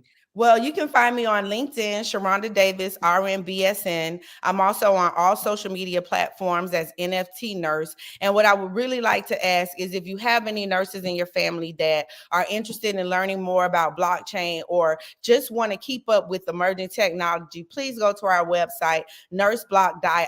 IO and sign up for our wait list. We really want to have nurses as a part of this revolution.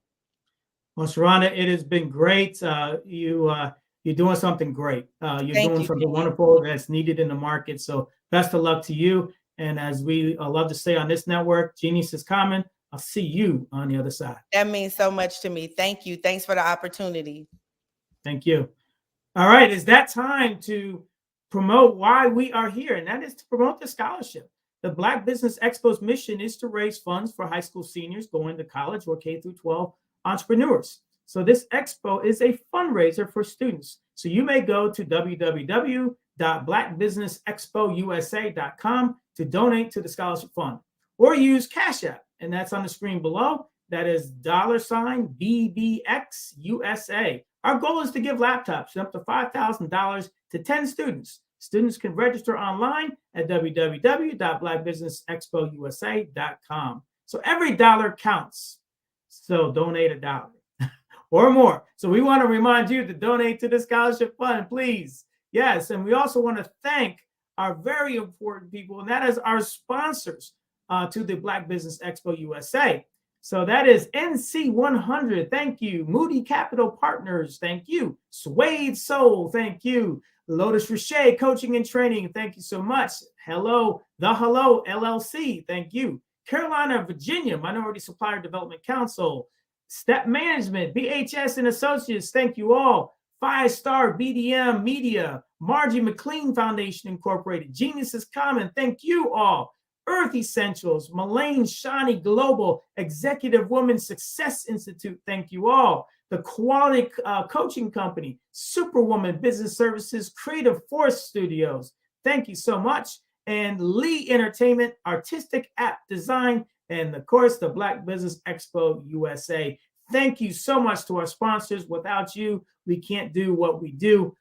So we thank you from the bottom of our hearts. Genius is common. We'll see you on the other side.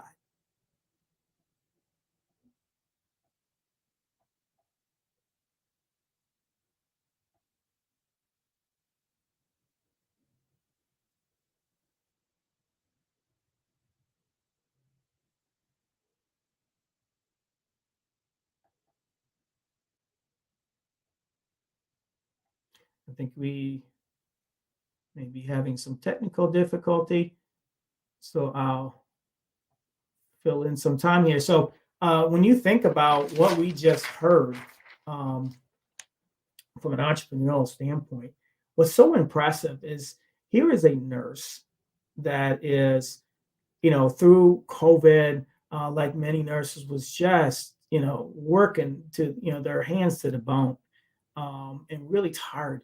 And an idea came to their mind. They said, you know what? We need to take control. We need to create opportunities. We need to control our information. There's a lot of bias in the system, as she mentioned, and there's a lot of just, feeling not being able to do what you love to do when you can do it, because oftentimes they're just the hours required are long and are arduous, and having a family, or let alone a side hustle or side business, is very, very difficult. So here's someone that was in that situation and took the opportunity to find a solution and started working on that solution. And because they were so involved in it, they were so passionate about it. And I keep going back to that passion. What are you doing in your life that that you're frustrated around, or frustrated about? Maybe you have a skill set. Maybe you have a knowledge base that is there to work on a solution. And that solution, if it can be monetized, can not only be a great value to those in society, but of course, it's going to be a great value to you because you're going to be able to monetize it. That's how these things happen. That's the kind of the basis of entrepreneurship. Identify a problem, identify the solution, figure out a way to bring it to market. That's what one of the things we love about the Black Business Expo is we are able to bring people like that onto the network to share. And you may not be a nurse, but hopefully you heard not just the opportunity that she has with the solution for nursing, but the opportunity to understand how blockchain and other technologies is so critically important. Hey, Gene. Hey, Grant. How are you, man? I'm doing good. I'm doing good, man. I really appreciate you stepping in, doing your thing. You did it at a great job. The last two speakers, man, I was blown away. So I really appreciate all you have done. Genius is coming, and I'll see you on the other side. My man. Good to see you. You're welcome.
Dr. Eric Kelly III.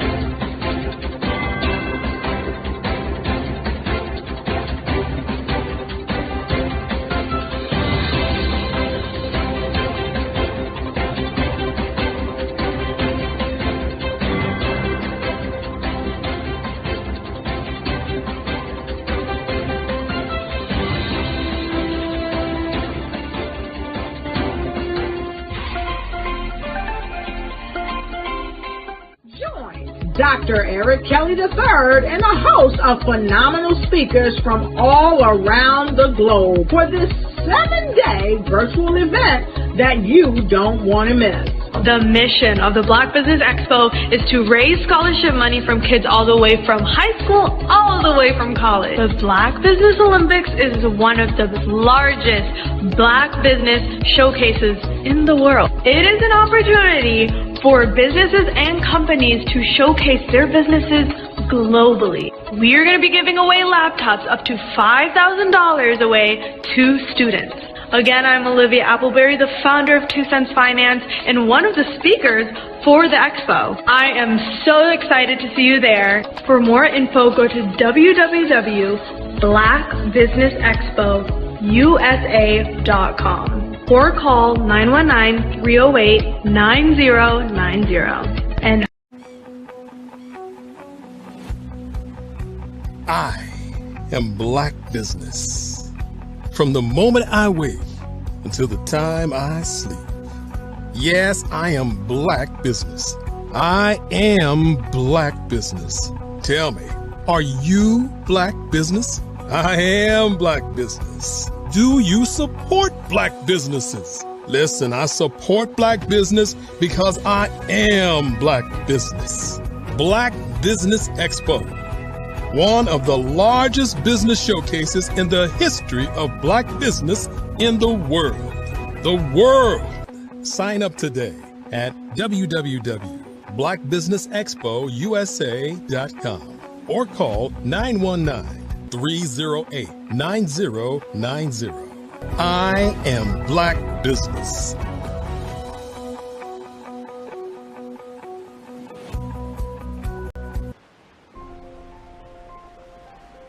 What if you could build your own city?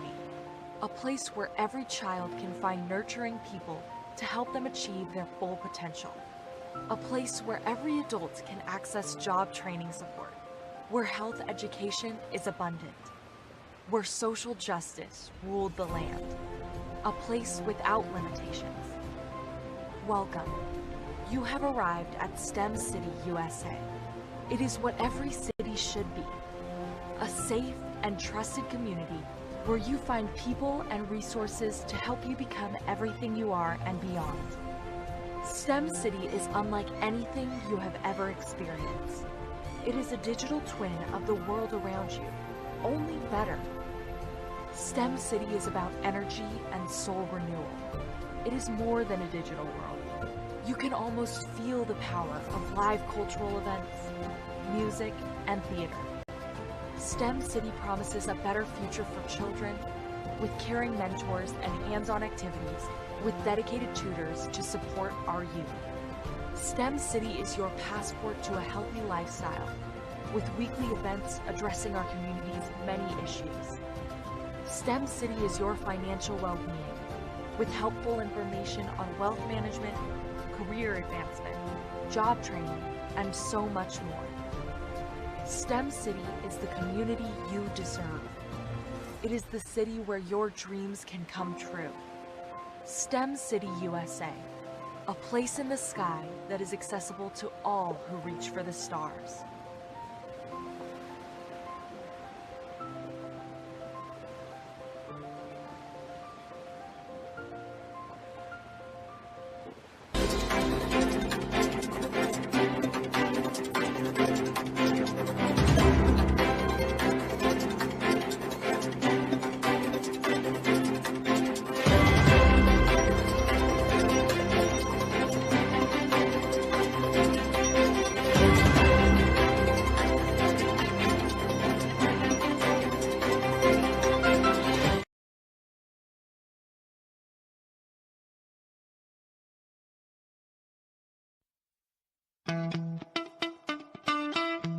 How many times have you been asked to help someone you didn't even know, a student, a business entrepreneur, or did you ever even ask, where did they end up?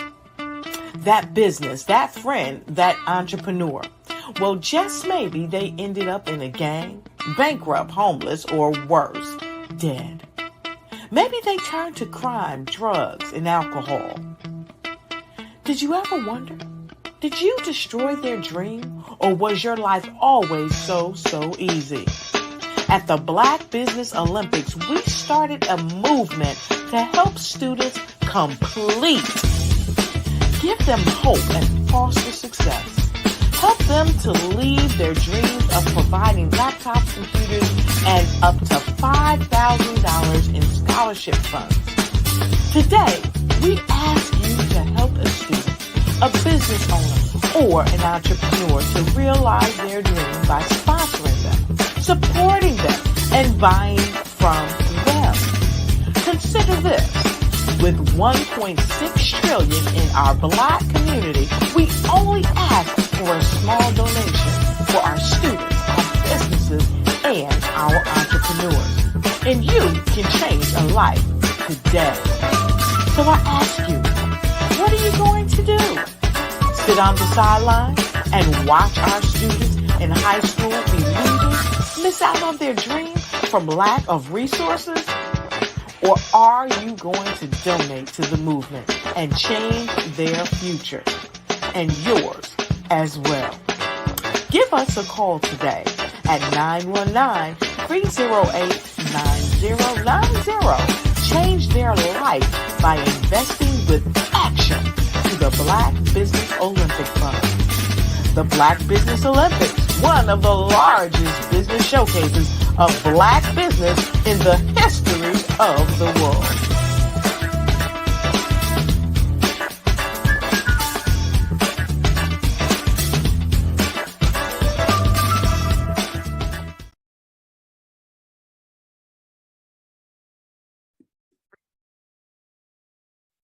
Hello, I'm Dr. Madeline Ann Lewis, President and CEO of the Executive Women's Success Institute. And my genius is helping women accelerate the path to success. You know, I was blessed to have strong women in my life who encouraged, motivated, and pushed me to do my best and to never even think about giving up on my dreams. So I say to women, we must show up to rise up. We have talents and potential, but who will see them if we don't speak up and get noticed? I know that women are a tremendous resource on this planet, and there is nothing more fulfilling than helping a woman tap into her full potential. I do this because I want to be a part of helping as many women as I can to show up, to rise up. I do this because genius is common. Did you know women represent just 3% of Fortune 500 CEOs and less than 15% of corporate executives at top companies worldwide? Have you wondered what the secrets are to getting into the top ranks, whether in the private or public sector? Do you want to figure out how to stop being held back in your career or passed over for promotion? Then you're in the right place. Hi, I'm Dr. Madeline Ann Lewis, President and CEO of the Executive Women's Success Institute. I have decades of experience in the military, the federal government, and corporate America, and my mission is to help women succeed and tap into their full potential. I want to reach 1 million plus women around the world to become the leaders they are meant to be. So if you want to move into a management or executive level position, or maybe you are a female veteran transitioning out of the military into business entrepreneurship, then reach out to the Executive Women's Success Institute at 301-693-3284. Let us get you on the fast track to success.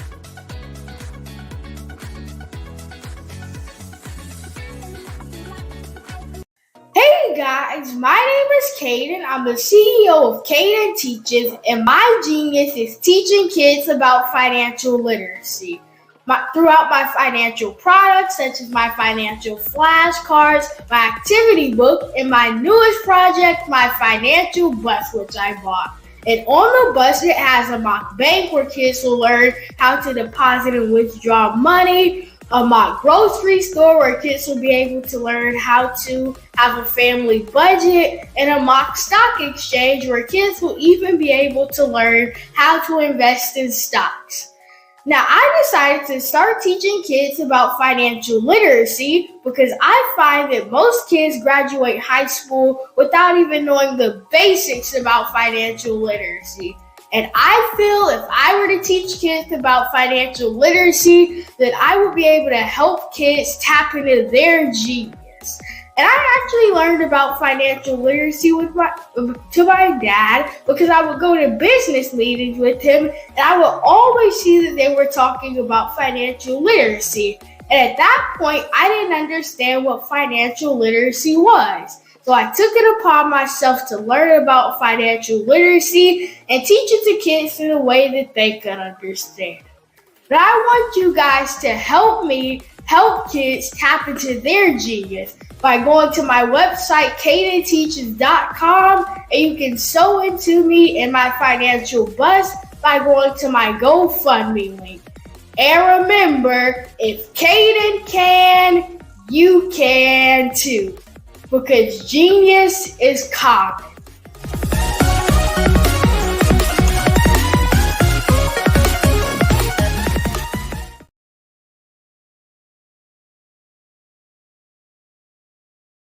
Over the past few years, we've seen the growth of existing and new initiatives focused on financial inclusion, building global networks, and reducing the wealth gap in response to the idea there's not enough seats at the table. Whether their outcomes are to increase the representation of Black executives on corporate boards, ensure an inclusive global economy, or to create new U.S. African commercial pathways. The strategies are often carried out by separate programs. The question is, should they be? With the continent of Africa being home to more than half of the world's fastest growing economies, the youngest workforce, over 400 companies generating more than $1 billion annually, 700 generating more than $500 million annually that are poised for growth, and being the destination of nearly $5 billion in venture capital in 2021. Diversifying U.S. and Africa commercial engagement by building bridges between African businesses and their U.S. diaspora should begin being seen as mutually beneficial. From helping to reduce Africa's enormous capital gap to catalyzing two-way trade opportunities, the COVID-19 global pandemic hopefully has taught us that global challenges and opportunities are more interconnected than we thought. During the pandemic, African companies like Unicorn Flutterwave, insurance provider Reliance Health, ride-hailing app Yasir, and 54Gene, the continent's first bank of DNA on people of African descent, proved that when African companies have access to networks, capital, and information, they grow big, grow fast, and create solutions that are valuable to the world. This is why Be Direct was created. We are the first U.S.-based but African-centric board preparedness and board search company designed to connect U.S. Black talent and corporations to African businesses. Unique and fundamental to Be Direct's success is our process of helping board candidates adapt their experience and networks to an African context before they're connected to high-growth companies that are looking to locally and globally scale. From our focus groups with African business execs and government leaders, we don't ignore the sentiment that business is easy, but people are hard. Having a pool of board candidates with hard-to-access networks and extensive experience across the business lifecycle, including successfully raising capital, is table stakes for an initiative like this. So yes, we have that. But corporate or entrepreneurial success in the U.S. does not guarantee success in Africa. Developed alongside industry partners on the continent, our training program, Be Direct Prep, is designed to transpose their experience to create cultural comfort, understanding, and a commitment to helping businesses in Africa scale.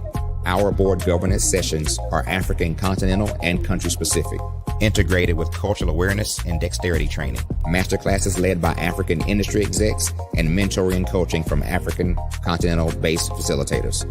But even more unique to Be Direct Prep, we cap off our training program with an immersion trip to help candidates that have not been to Africa before see and feel Africa's complexity and opportunity from African soil. We all know traditional network-based board placement has historically left a lot of us out of ever really being in the paid board pipeline. Our strategy supports the work of many great organizations that are successfully filling seats at U.S. board tables by creating more tables for those that are still left on the sideline. It's time to start seeing the role and value of U.S. Black talent and businesses on the continent of Africa differently. Old perceptions and habits limit economic inclusion.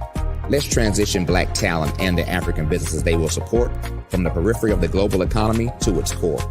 Living in a global lockdown, we all know now how fast local and global economies can change, and see the value of having businesses that hire, strengthen local value chains, and even grow globally. Status quo in any form holds back progress. We must democratize U.S.-Africa commercial engagement by socially and economically connecting cultures that have long been disconnected. It's time for Africa's U.S. diaspora to redefine their global value by helping African businesses scale continentally and globally.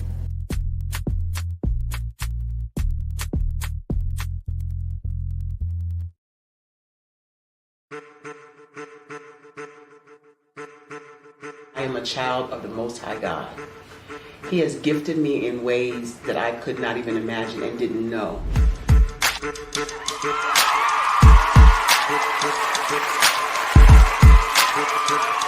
There was a time when I didn't know who I was. I listened to other people tell me who I should be, what I should do. I listened to people telling me that I should be a boutique owner, that I should be a construction manager, that I should be a laborer. Have you ever felt like you should do something else, be something else, go somewhere else, be wherever you wanted to be, and you felt like you were in a box? Anybody in the room? And you couldn't get out? Anybody in the room? And you kept trying to go and you couldn't get out? Anybody in the room? But let me tell you, you need to rock the box. Rock the box.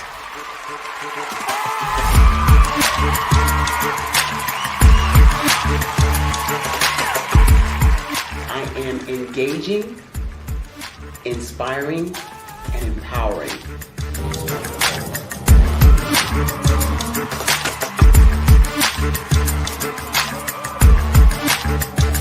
I would give you everything I know. Just by touching you, if I could, by osmosis, give you every single thing I've learned, I've gone through, I know I would. We know that's not possible, but as it is possible, I love to share information with people. Some of you out there, people have told you that you can't be, you can't have, you can't do. But I will tell you, like Kinston said, you can, you must, and you will. If it's to be, it's going to be me. You got to say it. If it's to be, it's going to be. If it's to be, it's going to be. If it's to be, it's going to be.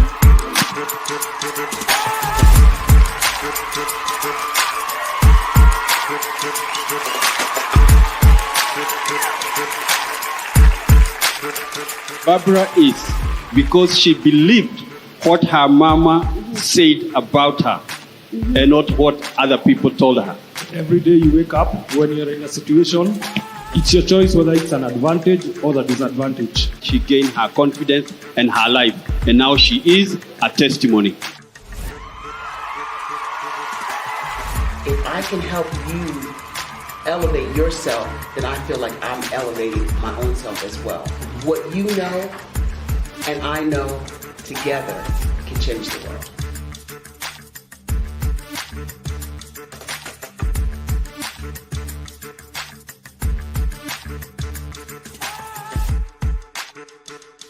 I was born in a little village on the island of Haiti. Many deadly diseases pounded me. It is as if they were on a mission to end my existence on this earth. I refused to give up. In 1983, I left Haiti and came to the United States of America. And I came with $5, 2 shirts. I didn't speak any English. I came to Atlanta. I got a job. I was a doorman. I was a doorman with a dream. What I used to come on stage. I'd rehearse this moment that I'm standing in front of you. That's the power of a dream. Maybe today is the day you begin acting as if you already have it. And then step out with full force. Take a risk. No condition is permanent. Don't let your situation distract you. You are chosen. You are called. You are born for a purpose in this life.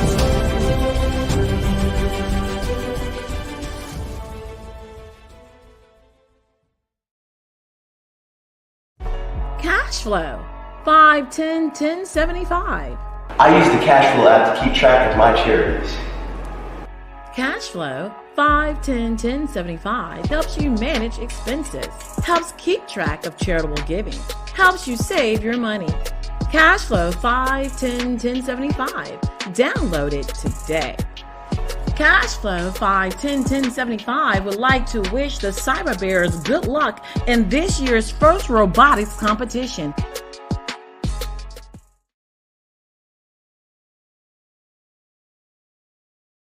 Absolutely. So our coaching program help people that have the lack of time, that lack strategies, and lack the confidence to go after their dream life. So we help them implement tools.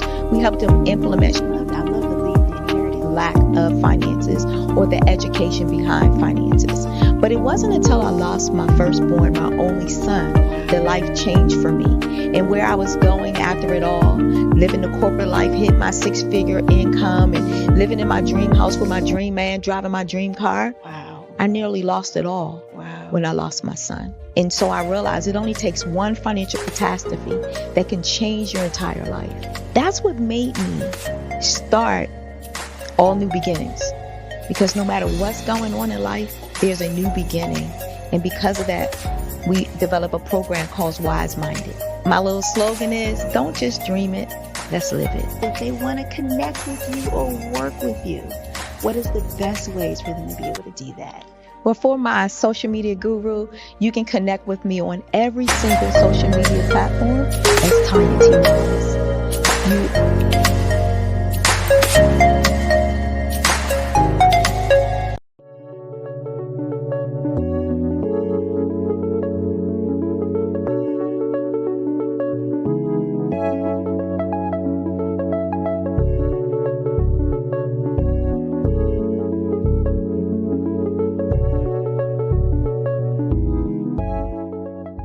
Passion has been around helping communities of color and historically underrepresented and underserved communities, minority, rural, veterans, persons who are differently abled, in the intersection of education, innovation, technology, industry, and let's throw some entrepreneurship in there just for fun.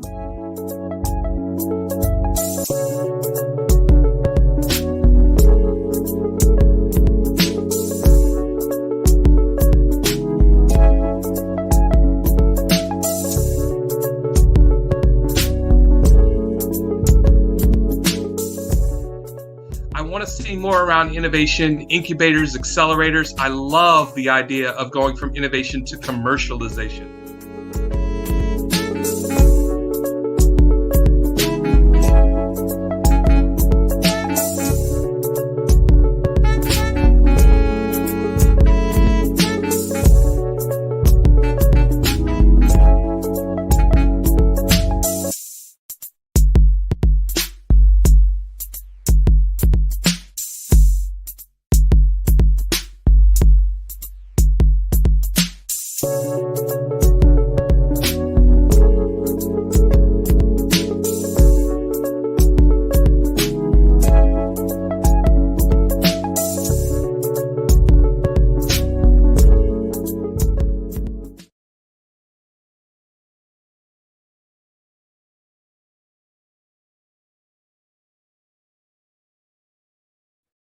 Hey everyone, it's Grant McGaw, CEO of 5 Star BDM and host of the award-winning Follow the Brand podcast and TV series, where I help you to build a 5-star brand that people will follow. My genius is personal brand development through intelligent communication and helping you achieve your business and career goals. I am a requested speaker on digital technology and brand development issues. I want to work with you to increase the value of your current opportunities while attracting new ones. Every one of you is unique, and we all share challenges that can be addressed through smart branding. As a super connector, I work with you as an executive coach to guide you along the complicated business and career development road, providing the enhancement tools and information you need to succeed. Together, I will help you succeed in today's challenging business climate. I will evaluate and measure your progress. Best of all, I am right alongside you every step of the way. Build the brand called you. Genius is coming.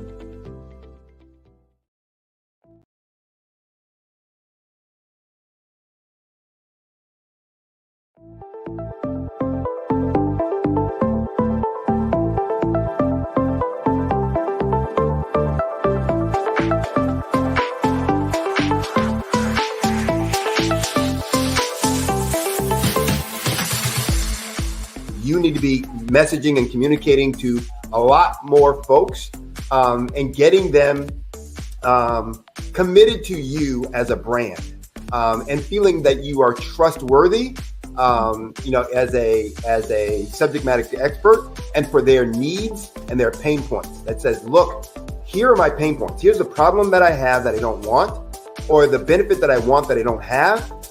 And Grant and Sydney understand that and are giving me information to be able to assist, in my eliminating those pain points.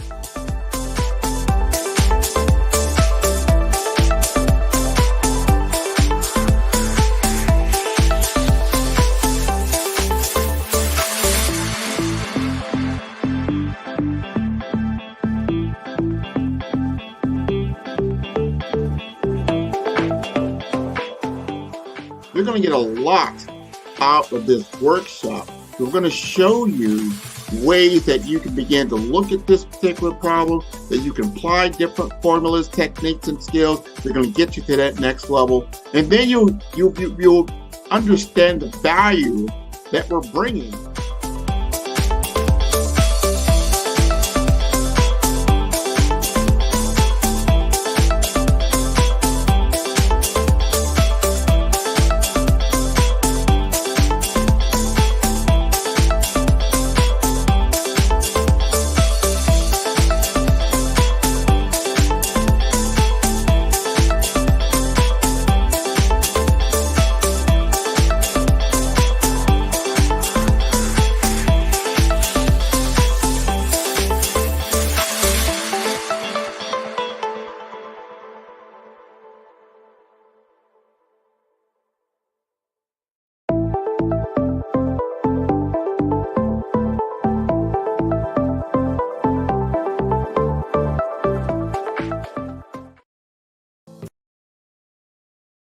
Five-Star BDM, Brand Development Masters, is a professional consulting and advisory group keenly focused on business development services for the small to mid-sized business and entrepreneurs.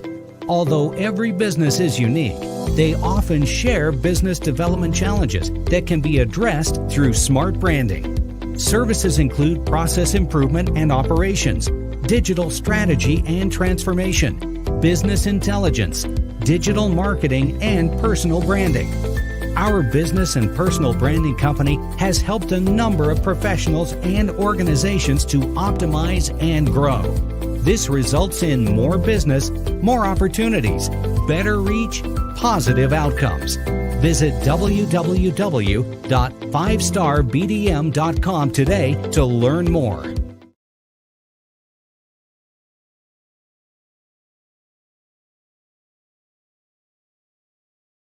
Follow the Brand TV broadcast host, Grant McGaugh, as he visits with top executives and entrepreneurs to find out their secrets of success with their personal brand. Follow the Brand TV broadcast host as he focuses on brand development to build better relationships, bring value to your business, relationships, and career. You will enjoy listening to each episode that is tailored to speak to you directly. If you're looking for this type of clarity in terms of building your brand, you have tuned into the right station.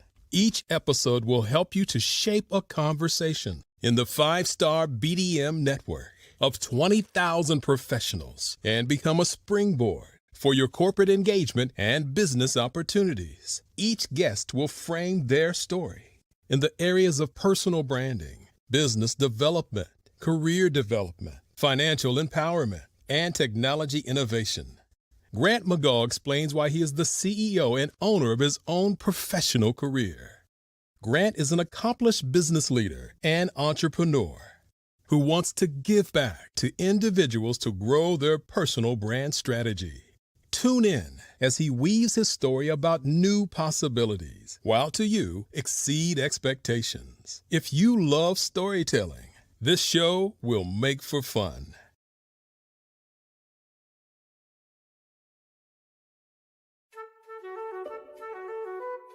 This is Dr. Arnold T. Petsworth. He's the owner of Petsworth Vet World, a veterinary clinic in Hopton, Connecticut. His patients include dog, cat, frog, fish, Goldie, dog, and this alpaca. Due to doctor-patient confidentiality, we can't tell you their names. Business at Vet World was steady, and then quarantine hit. Neighbors brought new four-legged friends into their homes. Bunnies. Bunnies everywhere.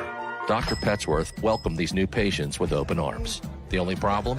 There were more appointments than he could manage. That's when Dr. Petsworth turned to his American Express business card, which offers spending potential that's built for his changing business needs. He decided to hire a new assistant, Julio, and with spending power built for business purchases, he used his card to furnish a new exam room. Together, Dr. Petsworth, Julio, and American Express Business made sure all the pets of Hopton got the love and care they deserve. And everyone was happy. Get the card built for business by American Express. The Black Business Expo's mission is to raise funds for high school seniors going to college or K through 12 entrepreneurs. This expo is a fundraiser for students. please, you may go to www.blackbusinessexpousa.com to donate to the scholarship fund or use the Cash App at $BBXUSA. Our goal is to give laptops and up to $5,000 to 10 students. Students can register online at www.blackbusinessexpousa.com. Every dollar counts. Please donate to the Black Business Expo USA Scholarship Fund.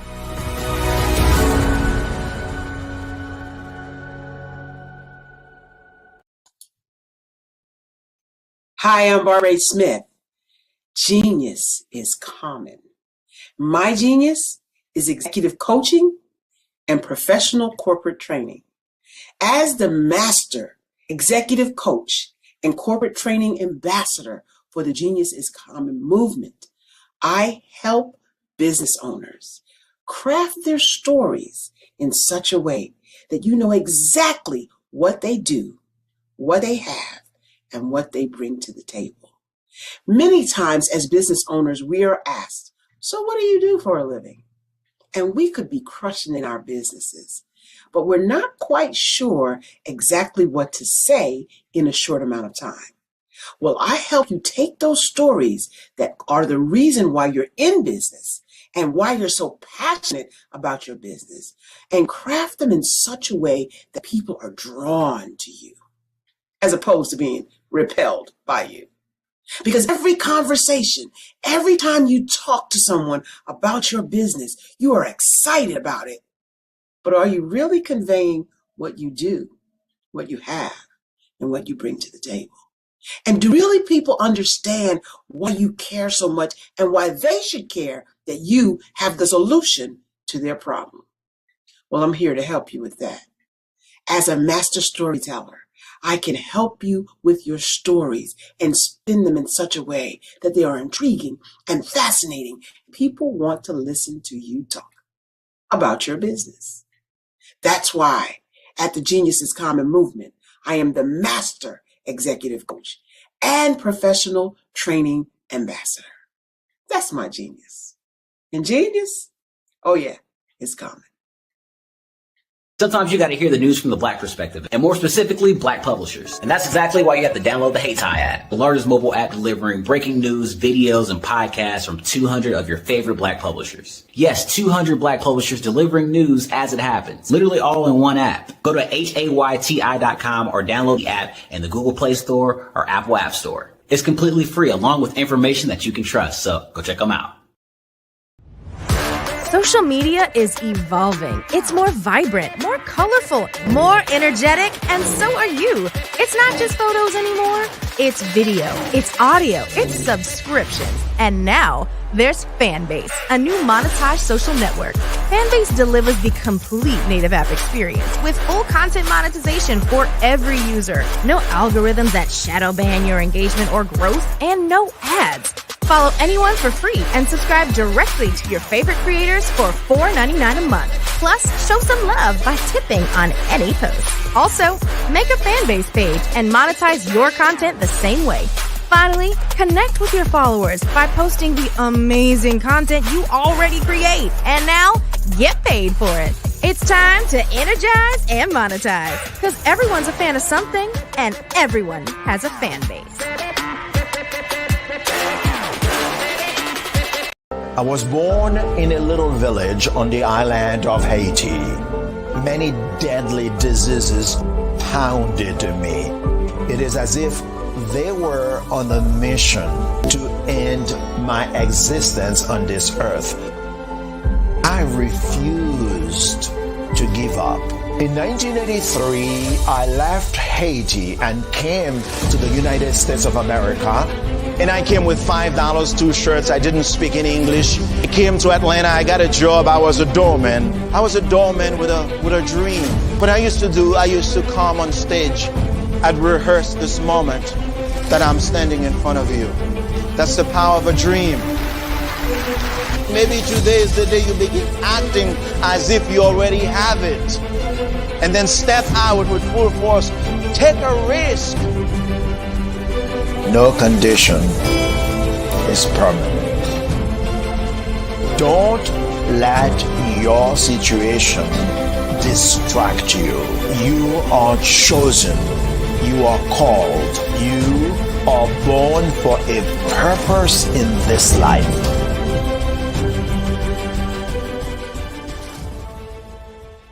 I'm Ramon Gray, founder of Smart Hustle Magazine and smallbiztechnology.com.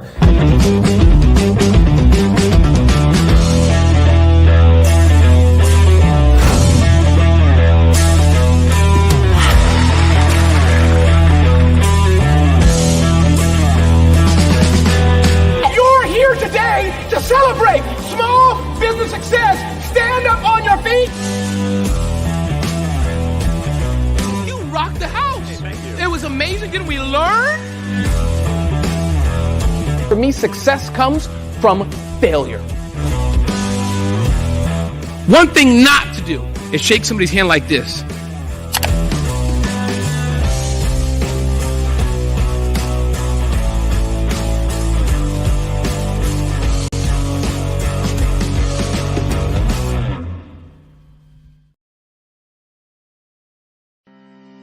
Are you aware that showing off your expertise can gain customers and position you as an expert in your industry? Consumers need confidence to purchase, so let us showcase your knowledge by interviewing you for a 3 to 5 minute video. We'll position you as an industry expert with a customized interview style video, and for a limited time, we'll cover all production costs. Click this ad or call now for all the information. You'll want to experience the same 5-star service our customers love. So take advantage of this one-time offer. Click this ad or contact us now.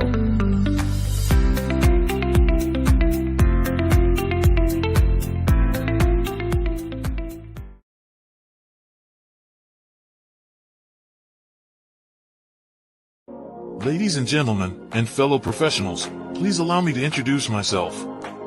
I am David Jones, the co-founder and CEO of the Hello LLC, where I am passionately dedicated to guiding individuals and businesses toward their own return on time investment. Time is my only competition. With over 20 years of experience as a corporate C-level executive, I bring a wealth of knowledge and expertise to the Hello LLC. My career journey has been marked by a relentless pursuit of excellence in marketing, strategy, and business management leadership. I have had the privilege of working with renowned Fortune 500 companies such as Xerox, American Airlines, Hilton, and Geico.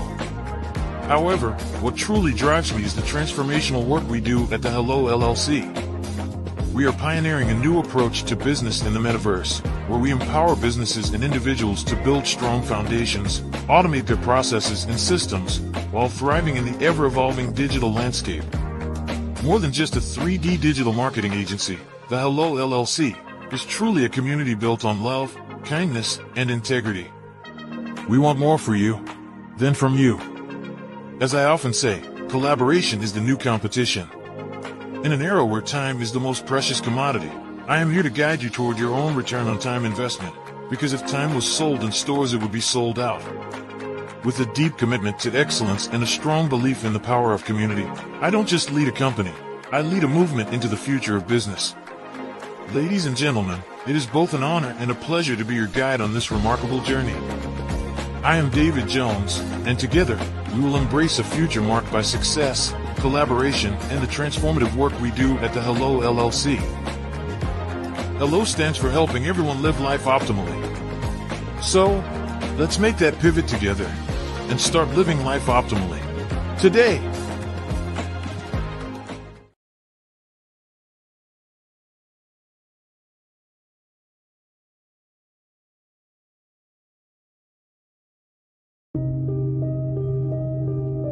The Black Business Expo is changing my life.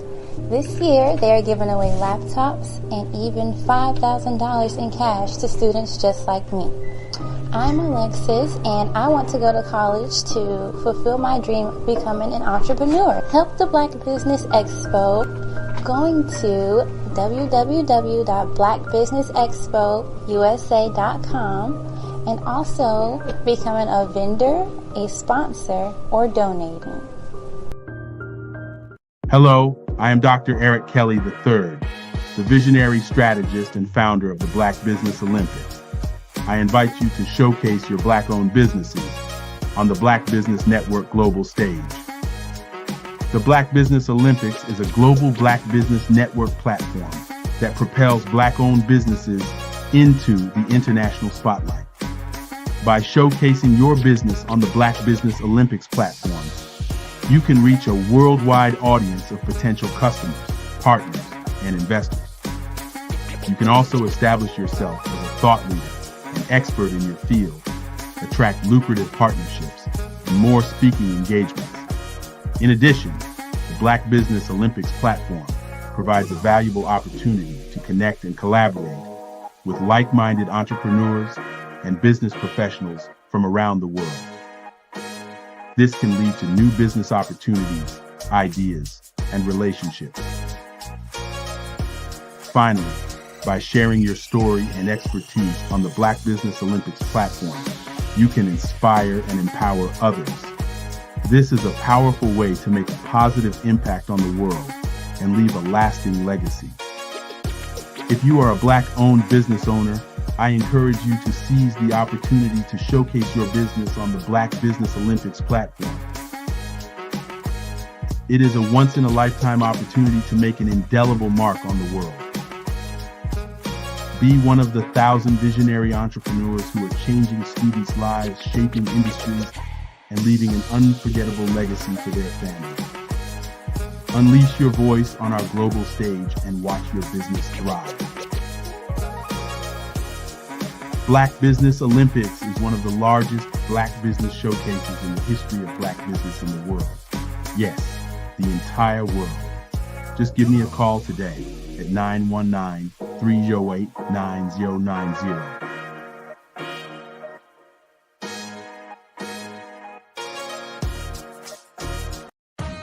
Are you an innovative entrepreneur or business owner ready to embrace the future of business transformation? The world is evolving at an unprecedented pace, and it's crucial to adapt and pivot towards success in this dynamic landscape. At the Hello LLC, we are dedicated to guiding you through this transformative journey, offering a comprehensive suite of services that extend beyond the metaverse and 3D immersive experiences. Our mission is to empower businesses and brands by assisting them in building, branding, systemizing, and automating their operations. We specialize in steering businesses from a two-dimensional existence to a thriving three-dimensional presence, where opportunities abound. We help businesses harness the power of technology to work smarter, not harder, enabling them to operate efficiently and stay ahead of the curve. Our diverse range of services includes: Our Biz in a Box is a complete business solution package designed to jumpstart your entrepreneurial journey. From strategic planning to digital infrastructure, we've got you covered. Your one app, one tap solution. Our Motion Work AI videos transform your brand storytelling with our cutting-edge AI-driven video production, captivating your audience like never before. Our 3D VR environments will step you into the future of immersive experiences. With our custom 3D virtual reality environments that engage and captivate your customers. Lastly, in our Pivot membership program, we offer tailored guidance and support to either show you, teach you, or take care of the transformation process for you. According to a 2023 study by Fundera, a staggering 28% of small businesses in the United States do not have an online presence. This statistic underscores the importance of embracing digital transformation. Having a website is more than just an online presence, it's a gateway to unlocking numerous benefits, including reaching a broader audience, showcasing your products or services, generating leads and sales, establishing trust, providing customer support, and maintaining competitiveness within your industry. The Hello LLC is committed to helping you excel in all these aspects of modern business, not just limited to the metaverse alone. Why should you choose the Hello LLC to navigate this transformational journey? By partnering with us and harnessing cutting-edge technology, you can provide immersive experiences for your customers, expand your global reach, reduce operational costs, and enhance brand recognition, all while working with a company that holds integrity in high regard. Our commitment to ethical and principled business practices ensures that your journey towards success is not only innovative, it is also firmly rooted in trust and transparency. Don't wait. Take the first step towards a brighter business future. Contact us today to explore how we can support you in developing a remarkable digital presence and immersive experience that will leave a lasting impression.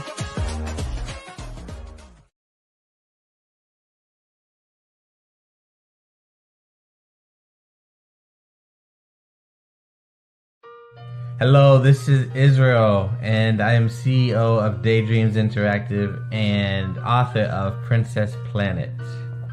So, genius is common, and as a kid, I loved to daydream. Even as an adult, I love to daydream. And when my daughter became 6 and loved princess characters, but we just could not find the diversity that showed her, we created our own characters. So, for instance, you have Princess Nulu right here. Princess Nulu is from Uganda, and her genius is that she loves to take care of animals. She can actually even listen and hear what they say.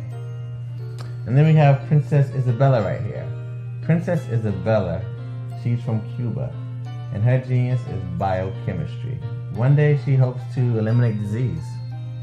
Then we have Princess Nia right here, and Princess Nia is based off of my daughter, and she wants to be the greatest dancer alive. So that's her genius. So what's your genius? My genius is my imagination. Genius is common.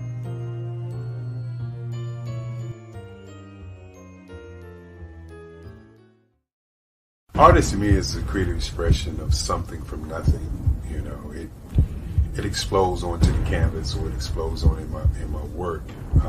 One of the things that I try to do more than anything is I try to just give the lines and the movements and emotions and expressions into what I do.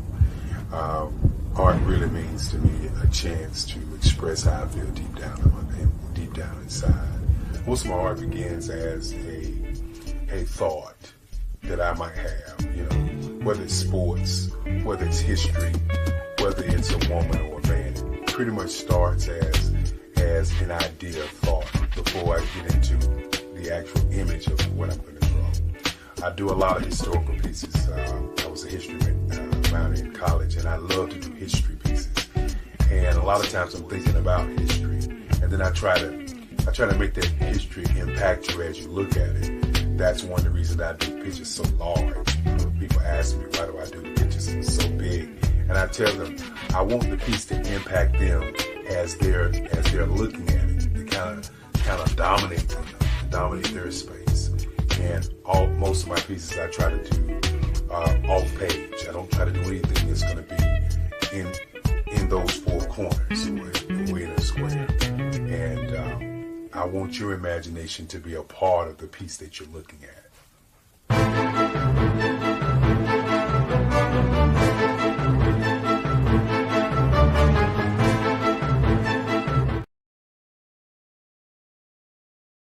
I am from Washington, D.C., but I was raised in Durham, North Carolina.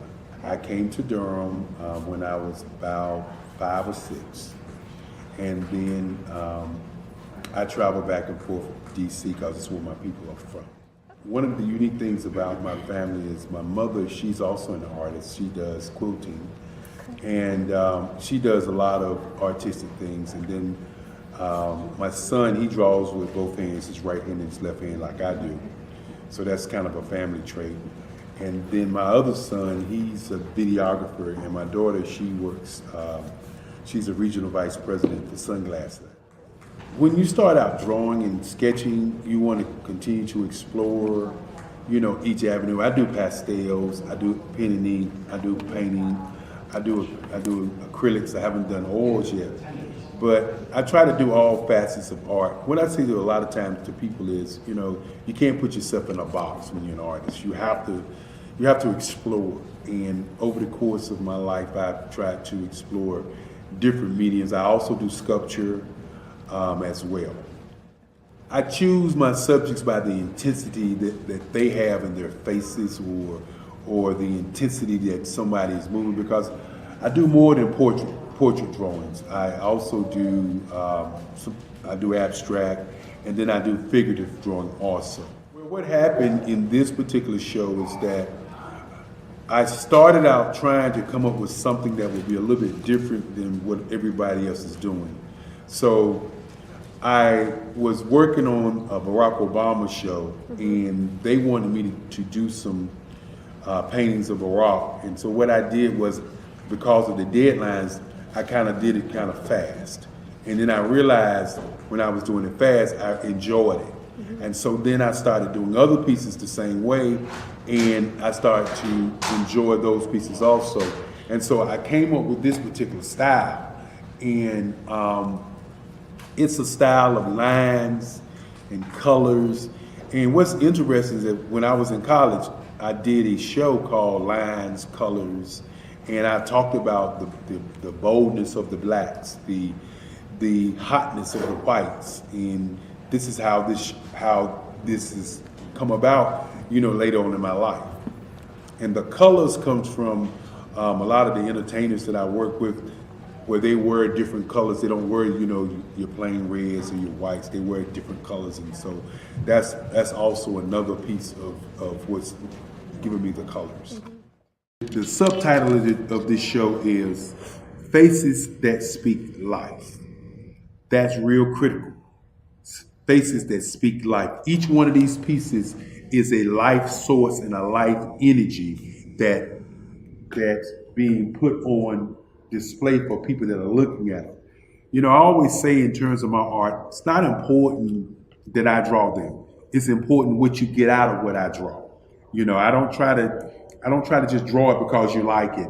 People wanted me to do prints. I didn't do prints.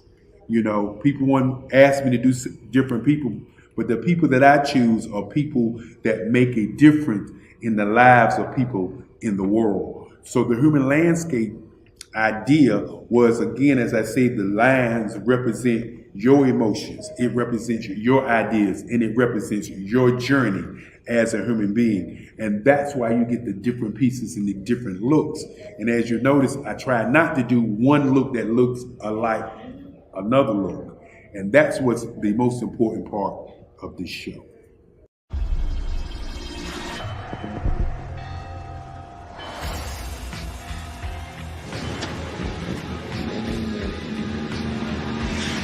La connexion. La connexion.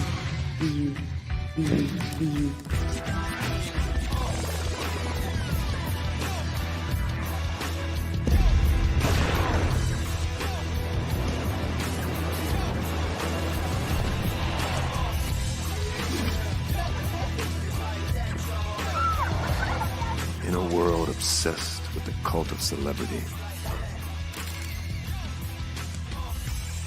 I challenge you not to aspire to anyone else's greatness, but instead strive to reveal and ignite the greatness within you. Are you serious? I totally think that's it. Hey. No!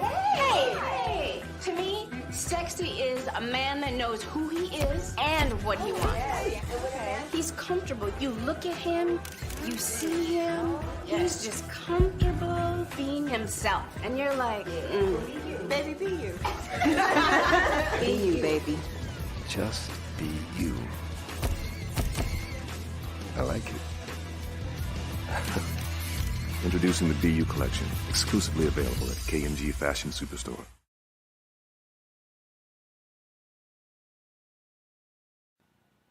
Hello, my name is Kiasi Helm and I'm 14 years old. I think my genius would probably have to be setting goals and achieving them.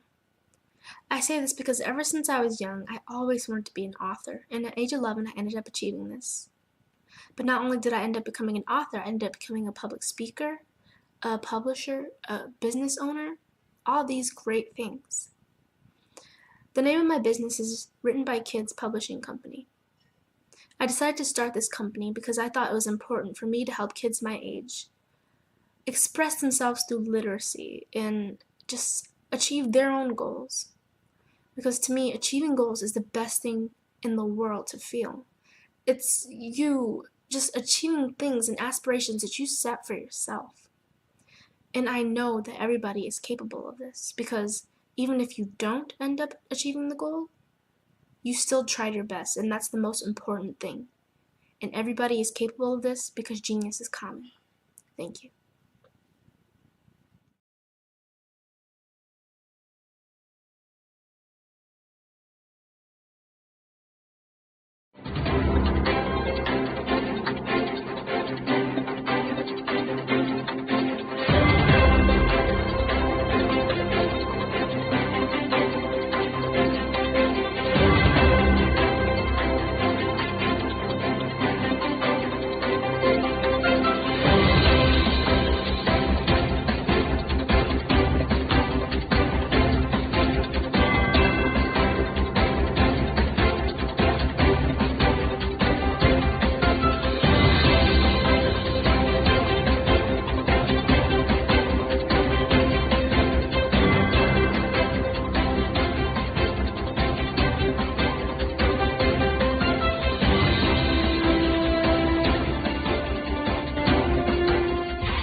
Dr. Eric Kelly III, and a host of phenomenal speakers from all around the globe for this 7-day virtual event that you don't want to miss.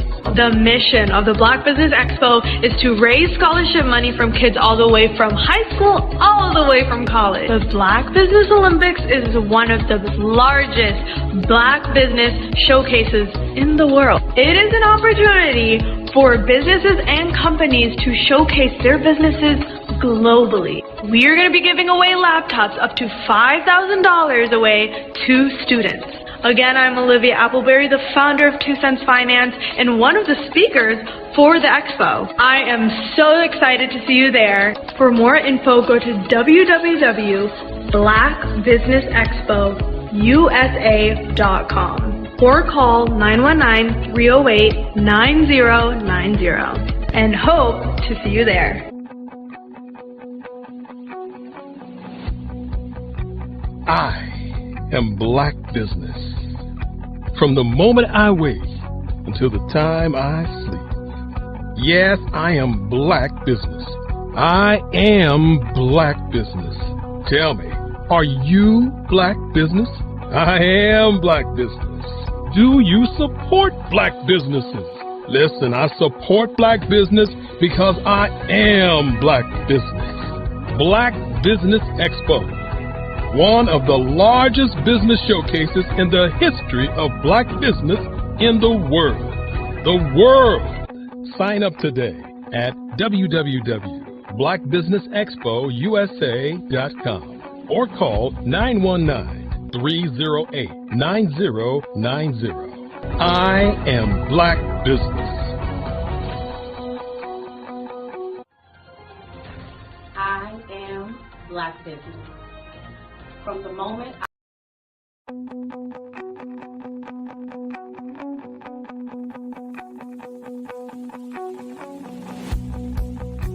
I am Black Business.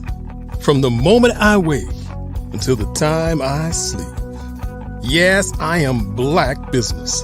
I am Black Business. Tell me, are you Black Business?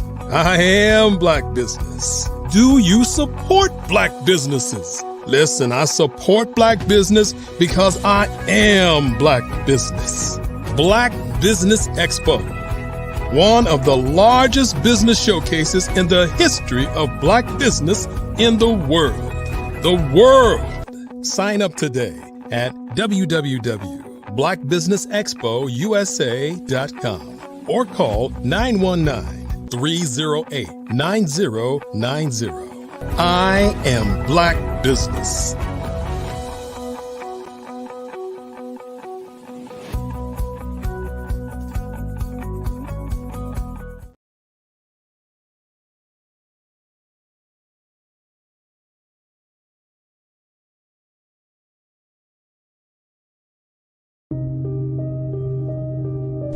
The Black Business Expo is changing my life. This year, they are giving away laptops and even $5,000 in cash to students just like me. I'm Alexis, and I want to go to college to fulfill my dream of becoming an entrepreneur. Help the Black Business Expo going to www.blackbusinessexpousa.com and also becoming a vendor, a sponsor, or donating.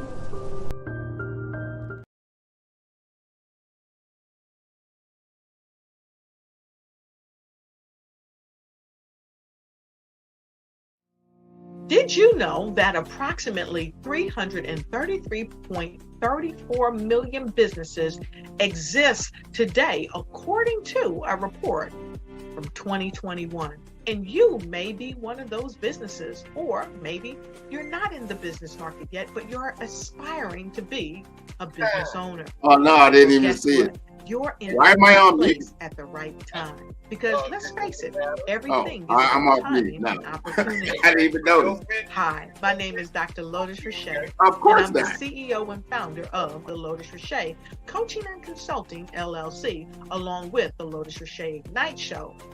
15 Minutes of Success with Dr. Lotus Richey, as well as books to boom your business and bring who you are. And today, I want to bring this amazing message to you about the Black Business Network and the Black Business Olympics. See, the Black Business Network and the Black Business Olympics is designed to help people just like you, that's right, that look like me, to take their business to the next level. Not just in your front yard or your backyard, but globally. The Black Business Network and Black Business Olympics is designed not to just help you survive, but to help you thrive. So join us today as we come together with businesses all around the world to support our students, our children, our young teens, our young entrepreneurs. What we do is we come together to help raise funds for students who are aspiring to be business entrepreneurs, who are aspiring and who are thriving in college. We endow them with a wonderful opportunity to gain scholarships of either a laptop or several thousands of dollars. And we invite you to help be a contributor to this amazing opportunity to help someone that looks just like you. So join us today at our website and let us connect with you and help you ignite and take flight in every area of your life on the Black Business Network and the Black Business Olympics. I'll see you on the other side.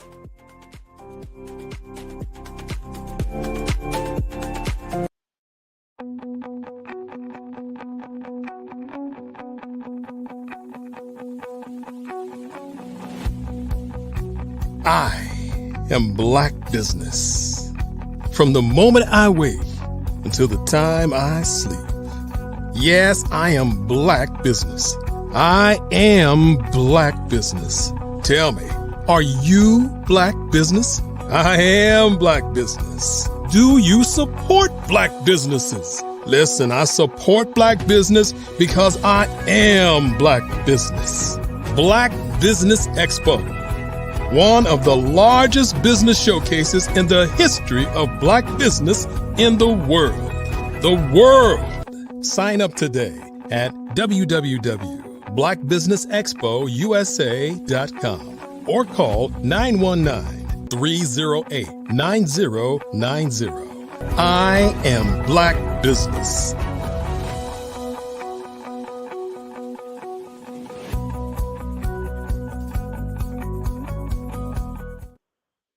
Hello and good afternoon, business owners, entrepreneurs, thought leaders, and corporations. Welcome to the Black Business Network. My name is Grant McGaw, CEO of 5-Star BDM and host of the Follow the Brand podcast and TV series. I'm your business moderator for this afternoon on the Black Business Network. The Black Business Network is a 24-hour business network showcasing Black businesses, business owners, entrepreneurs, and thought leaders worldwide. We have speakers from North Carolina, London, Singapore, Africa, Japan, and cities all over the United States. The Black Business Network is a global community sharing its business knowledge to empower, inspire, and educate businesses about business. Today, we have a featured speaker from my hometown right here in Miami, Florida. Natalia McGarrell is going to talk to us about her entrepreneurial pursuits. She has been a seasoned territory account manager for a number of years, and she is now spearheading a startup in health equity. I'd like to bring to the stage Natalia McGarrell.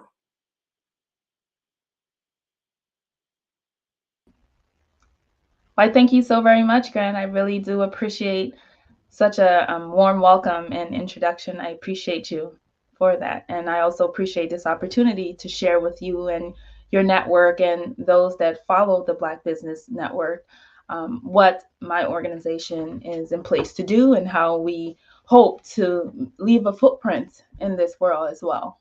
Well, this is wonderful, and I'm glad we have an opportunity. We're going to have a fireside chat. So we have a discussion. Me and you have worked together in the past with the National Association of Health Services Executives. I've served as president. You have served as president. You're currently serving as the national treasurer of the organization. Yes. And a part of that we've come together on is around health equity. You've started an entrepreneurial pursuit, a business. You have a for-profit and a nonprofit. Tell us a little bit about your corporation and what you're looking to accomplish. Absolutely, absolutely. So first of all, two things you said that just really resonates with just not only myself, but also the premise of the organization that I will share with you. Is you said that this organization, the Black Business Network, is in place to empower and inspire those, and that's exactly the premise that this organization, helping you help yourself company, which is the name of the organization that I have spearheaded in conjunction with Accelerate Now, really in place to develop and promote the really the core competencies of individuals looking to pursue industry professions in science, technology, engineering, mathematics, with an emphasis on healthcare. And so the company is multifold in the sense that not only will it develop the competencies and skill sets of those individuals, help them to truly dig in and identify their truest version of themselves, and to have that be displayed and expressed in the daily lives that they're living. But then also, the organization is in place to really support health equity from the standpoint of helping to monetarily support those that are financially challenged with paying for their health services in an environment where so many of us, myself included, are often hit with so many different life challenges that may impact our ability to have a healthy life. And so I want to be a part of that dynamic that helps to give the individual the power back to do the things that they need in this life. And so, in order to do that, I am a firm believer that you have to dig deeper and dig beyond the surface of who you are from the standpoint of the roles that you play, and identify who you are internally and really tapping into that and bringing out those skill sets in order to thrive in those spaces with those roles that we all claim to have, or the brand. And I'm using air quotes because I've always struggled with that term, what's your brand? Well, really, your brand should be excellence, right? And that's what this organization is designed to do.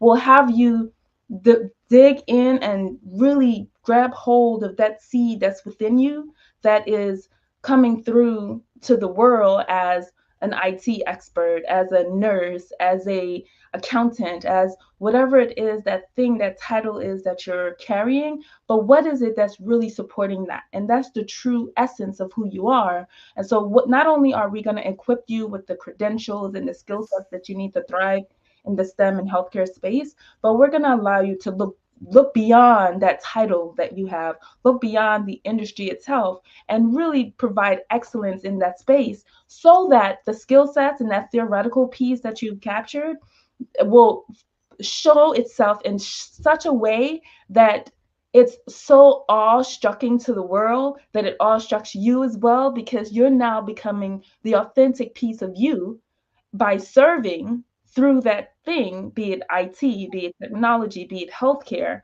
and really be grabbing hold of that piece of the sweet life that so many of us really aspire to grab hold to, and really be excellent while doing that, and not being ashamed of that excellence within yourself. I love I love the story. I like the storyline that you're stating there. You've got to be more than your title, be more than Absolutely. what it says on your business card, who you are as an Yeah. individual. And then how can you excel in your excellence? Those are your words. I love that. Excel in your excellence. Let's back up just a little bit. I want to know a little bit about your why, because the why is so important as you start an entrepreneurial pursuit, because that'll be the foundation in which your business is going to thrive.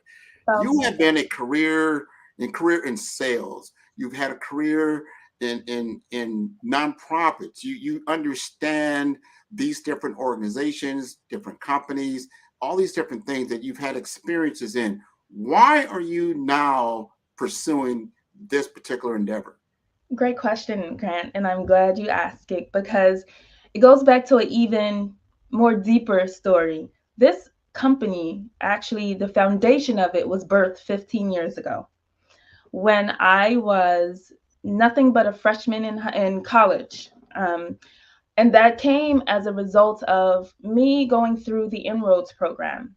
And while I was in that program, while I was very successful within the program, there were inefficiencies within the program that I thought I was bullish enough to change as a freshman in college. So I literally developed a business plan for the organization, Helping You Help Yourself company. So this was developed 15 years ago while I was a freshman in college. And I have the blueprint from that till this day.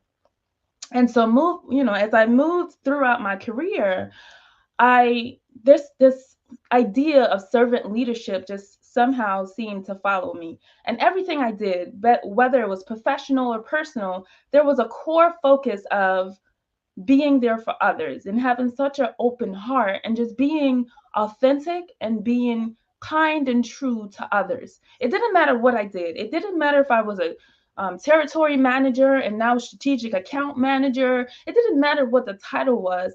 I always went back to educating the uneducated about something that I had the expertise in. So allow them to have the information and knowledge that I have so that they can make a difference in whatever space that was. And so with that concept in mind, that's how I live my life. I just really try to be authentic. I try to be open and I try to allow space for myself to make mistakes, but then also for others to make mistakes. And as I'm living this way, this idea of equity just organically evolved into my realm of existence. And I found myself in organizations such as the one that you've mentioned, where their whole focus and premise is health equity. But even in those spaces, I'm finding there's still a gap. The mission of these organizations are saying one thing, but I'm seeing something completely different. And while I infused myself and sometimes bullishly pushed my way in some places where it wasn't welcome, because I'm a firm believer that Shirley Chisholm had it right. She said, if you're not going to be given a seat at the table, bring a fold-up chair, right? And if you're not going to sit, you can sit right there next to him. And that's what I've done. But then I realized, this is going to be an uphill battle, a continuous uphill battle. So rather than fighting it, how about we just be the change that you're looking for? And that's how it came about. So I know that was a roundabout way to answer your question, but I think all those pieces combined and fused together is a really good way to show really the fabric of how this came about. That is a beautiful story. I think you framed it. It's not so roundabout. That's how stories come about. That's how seeds, fully mature trees, the things in nature, it takes time to be nurtured and to grow and start to becoming what it's going to be.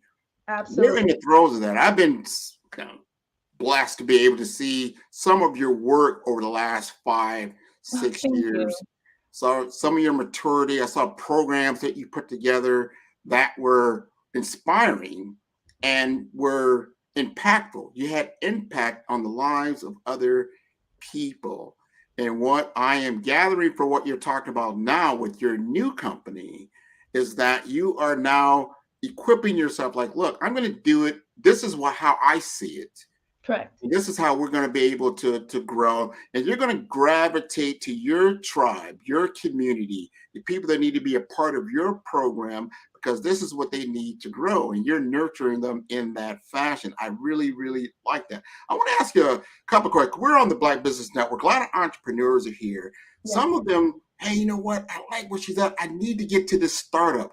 Talk to us a little bit about your journey around how to get incorporated, because you did something a little unique. You've incorporated, you have a corporation and a nonprofit, and that working together. Talk to us a little bit about that. So it came about because obviously in this life, right, we can't really do anything without 1, some structure, 2, the paperwork, 3, the credentials. So all these various things have to be in place, and you, the entrepreneur, have to have a clear understanding of your endpoint, right? I think you have to start with the end in mind. And as you're doing that, or for me at least, as I did that, I realized, yes, there is clearly a profitable component here, But with profit, there comes a lot of ups and downs. There's so many red tapes, and there's so much associated with for-profit entities. And I think it takes away from the core of what I was aiming to do, which is the equity component. So that's where the corporation came into play, because it's that equitable piece that I wanted to stay true, because I truly believe that the organization is in place to have intention meet purpose. So those two things, this is not us speaking right now is not coincidental. It's not because you know me. You've known me forever, but never have I ever been on a channel like this or any of the other broadcasts that you've done. Not for any reason other than the timing wasn't right and there wasn't a purpose in those previous times. But right now there is, right? I think we're in a season of so many turmoil just around what's happening in the world, the climate, this whole idea of diversity, equity, and inclusion, that whole atmospheric climate there and what's happening in that space, people feeling a bit lost, people losing their jobs, not feeling as equipped to do the things that they need. And so the corporation piece of it, I felt was definitely necessary because it's a way for me to give back. Yes. In a way that I don't think the community is receiving right now. So I hope that answers your question. No, it does. It does, because you've got to do the paperwork, as you said, and you've got to start looking at, because a lot of times, you've been in a structured environment in corporate America. There's a certain way of doing things. But and I say this, and I love what you've done, because I've done it for about 20, 25 years, done business development. There's all kinds of words around countermeasures. Right. But really, you are already an entrepreneur. You're running your own business. They're saying, hey, Natalia, here's your book of business, or this is what we want you to do. We want you to generate for us revenue and dollars. So it's like you've already got correct the small business mindset of like, all right, I know what it takes to get contracts done. I know what it takes to not only get the contract, but to deliver on the results. What has this person or entity entrusted me to do correct to be able to move them forward in their endeavor? So in your case, I want you to be able to talk to your potential clients, those who will join you, whether it's a cohort, whether it's an individual. Tell them what they're going to receive from your services. So it's going to be a couple things, right? So first and foremost, why they're interested to begin with, right? It's probably going to be because their career is kind of stagnant at the moment. They feel that they need to get another credential paper that says, look at me, I can do it too, right? But they're going to get that in a way that is sustainable, not just for the company, but also for them. They're going to get ongoing training in that space, be it science, technology, engineering, mathematics, or healthcare. They're going to get consistent training. They're going to be placed with an advisor to help guide them through that career mapping piece, because a lot of times people think they know what they want and they think they got it figured out until they realize, wait a minute, I don't really have this figured out. In fact, I thought I was going to be an accountant. Can you imagine me sitting in a room doing audits all day? Absolutely not. I did it one day and I said to myself, while I would get paid a hefty, salary doing this, this is not for me. I'm very personable. I need to be around people all the time. People keeps a smile on my face. And whether they're positive or negative, I just like people. I like to help them, even if they don't deserve to be helped. Because a lot of times those people, they'll realize in the back end where they need to change because there are things within them that haven't been fixed. So that brings me to my next point. Being excellent, right? Everybody wants to be famous. So you'll see people cutting corners and hopping over you and slapping you and throwing you down, pulling you down, trying to get famous, right? But what they don't realize is if you just focus on being great, just within your space, just be great within your space, whatever that looks like, you will get that visible confirmation, affirmation that you're seeking without the fame, right? Martin Luther King once said that everybody's seeking, looking to be famous, and I might be butchering his exact words, but he says everybody wants to be famous, but not everybody will be famous, but everybody can be great.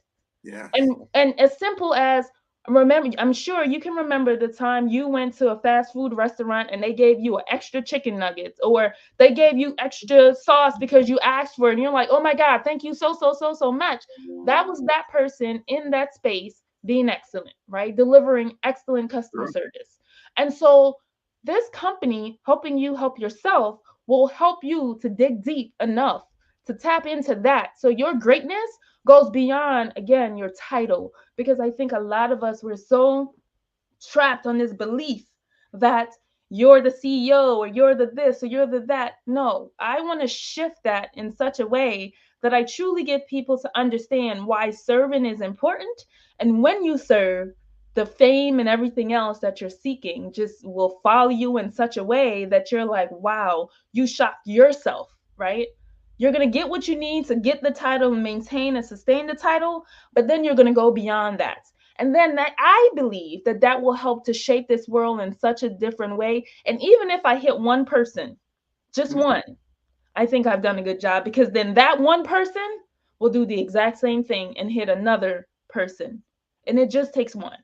So that's where I am. And that's what I will say to the potential person listening and watching and wanting to decide, well, should I do this? Is this going to work for me? It absolutely will, because I will teach you, and the team will teach you how to dig deep and how to grab hold of that excellence that's within you. And so that you can be the best version of yourself, regardless of your title.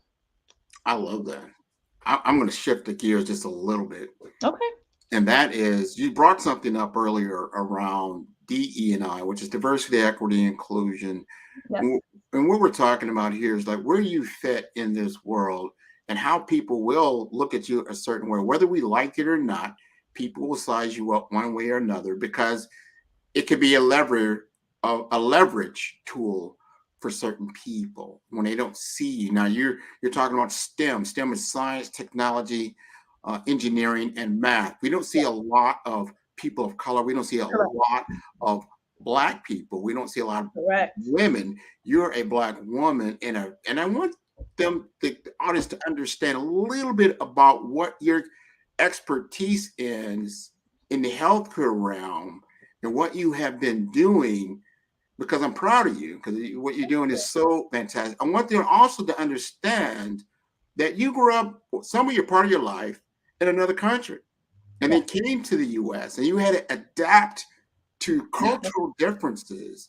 Talk to us about that journey. Oh gosh. So the bicultural view is what I like to call it.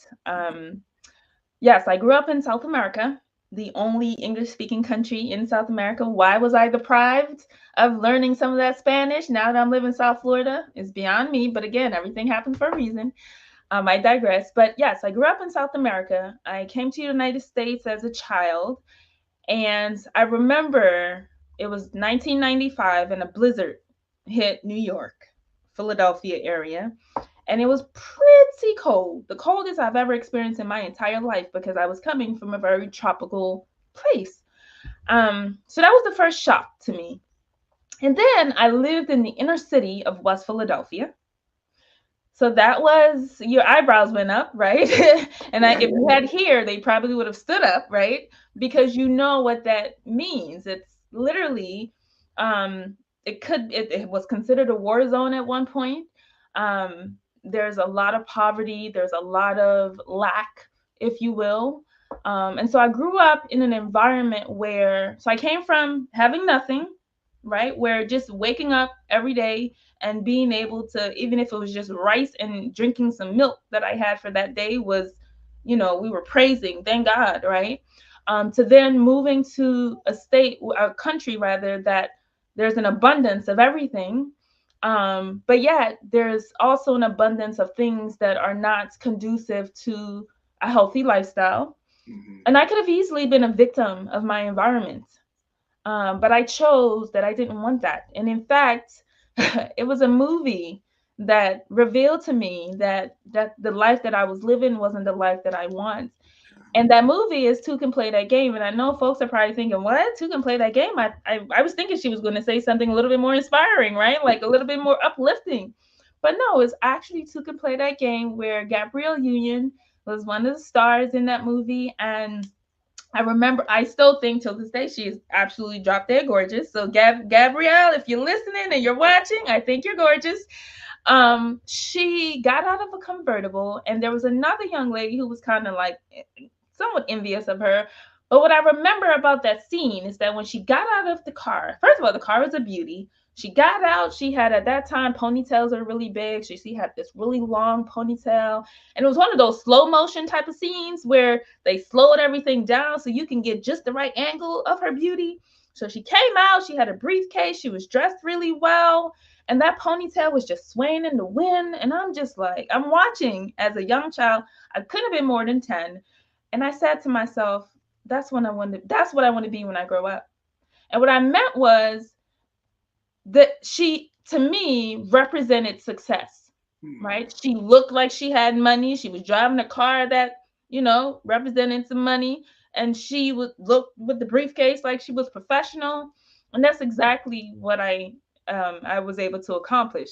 It didn't matter what I was doing, as long as I was doing something to change the trajectory of not just my life, but the life of all the young people in my family to follow, so that they have a representation of success. Because that's what Gabrielle served for me as that child sitting on that floor watching Two Can Play That Game. I probably shouldn't have been watching that movie, but that's another story for another day with my mom. But that was it. It was the appearance and the representation of success for me that have continued, put in a fire in my belly that I just cannot out. And as I go through life, this idea of excellence just keep resonating. And how do I show up, right? How do I show up authentically, not for self, but for everyone and everything around me to really make an impact?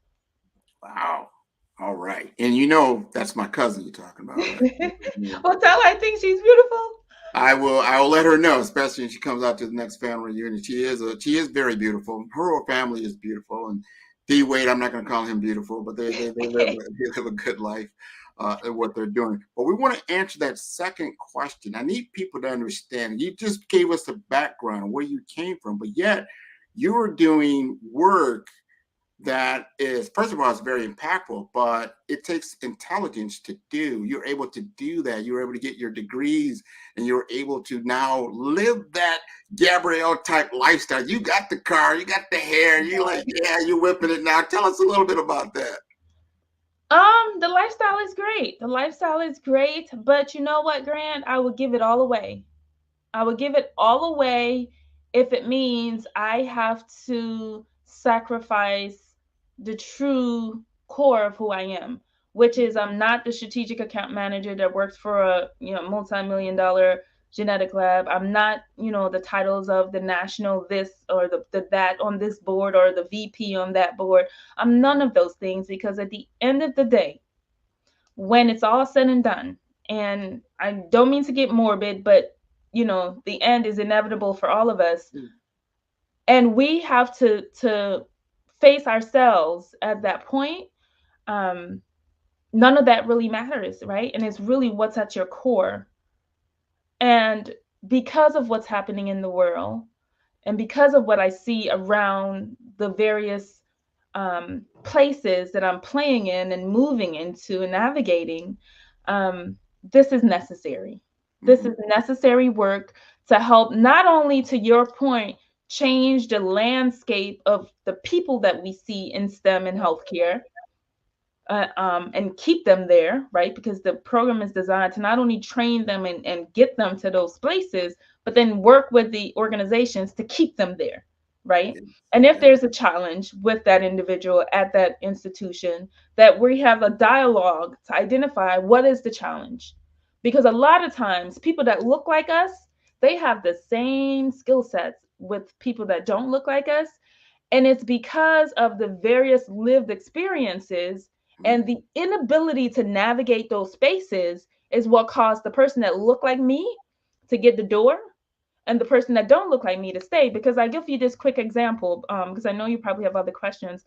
I travel a lot for my current profession, and in my travels, one of the things I'm committed to do is to be more observant as I'm traveling, because people throw around this word diversity, equity, and inclusion, and you're being racist and you're being this a lot. And I don't believe racism actually exists. But that, I know I'm opening a can of worms there, but I don't believe it exists. That's my personal opinion. And the reason being is because we are all, you, me, and the next person listening, we are all subjected to a life of our lived experience, right? And so I lived in a ghetto at one point. I've been exposed to drugs and guns and all these things, but my white counterpart may not have, right?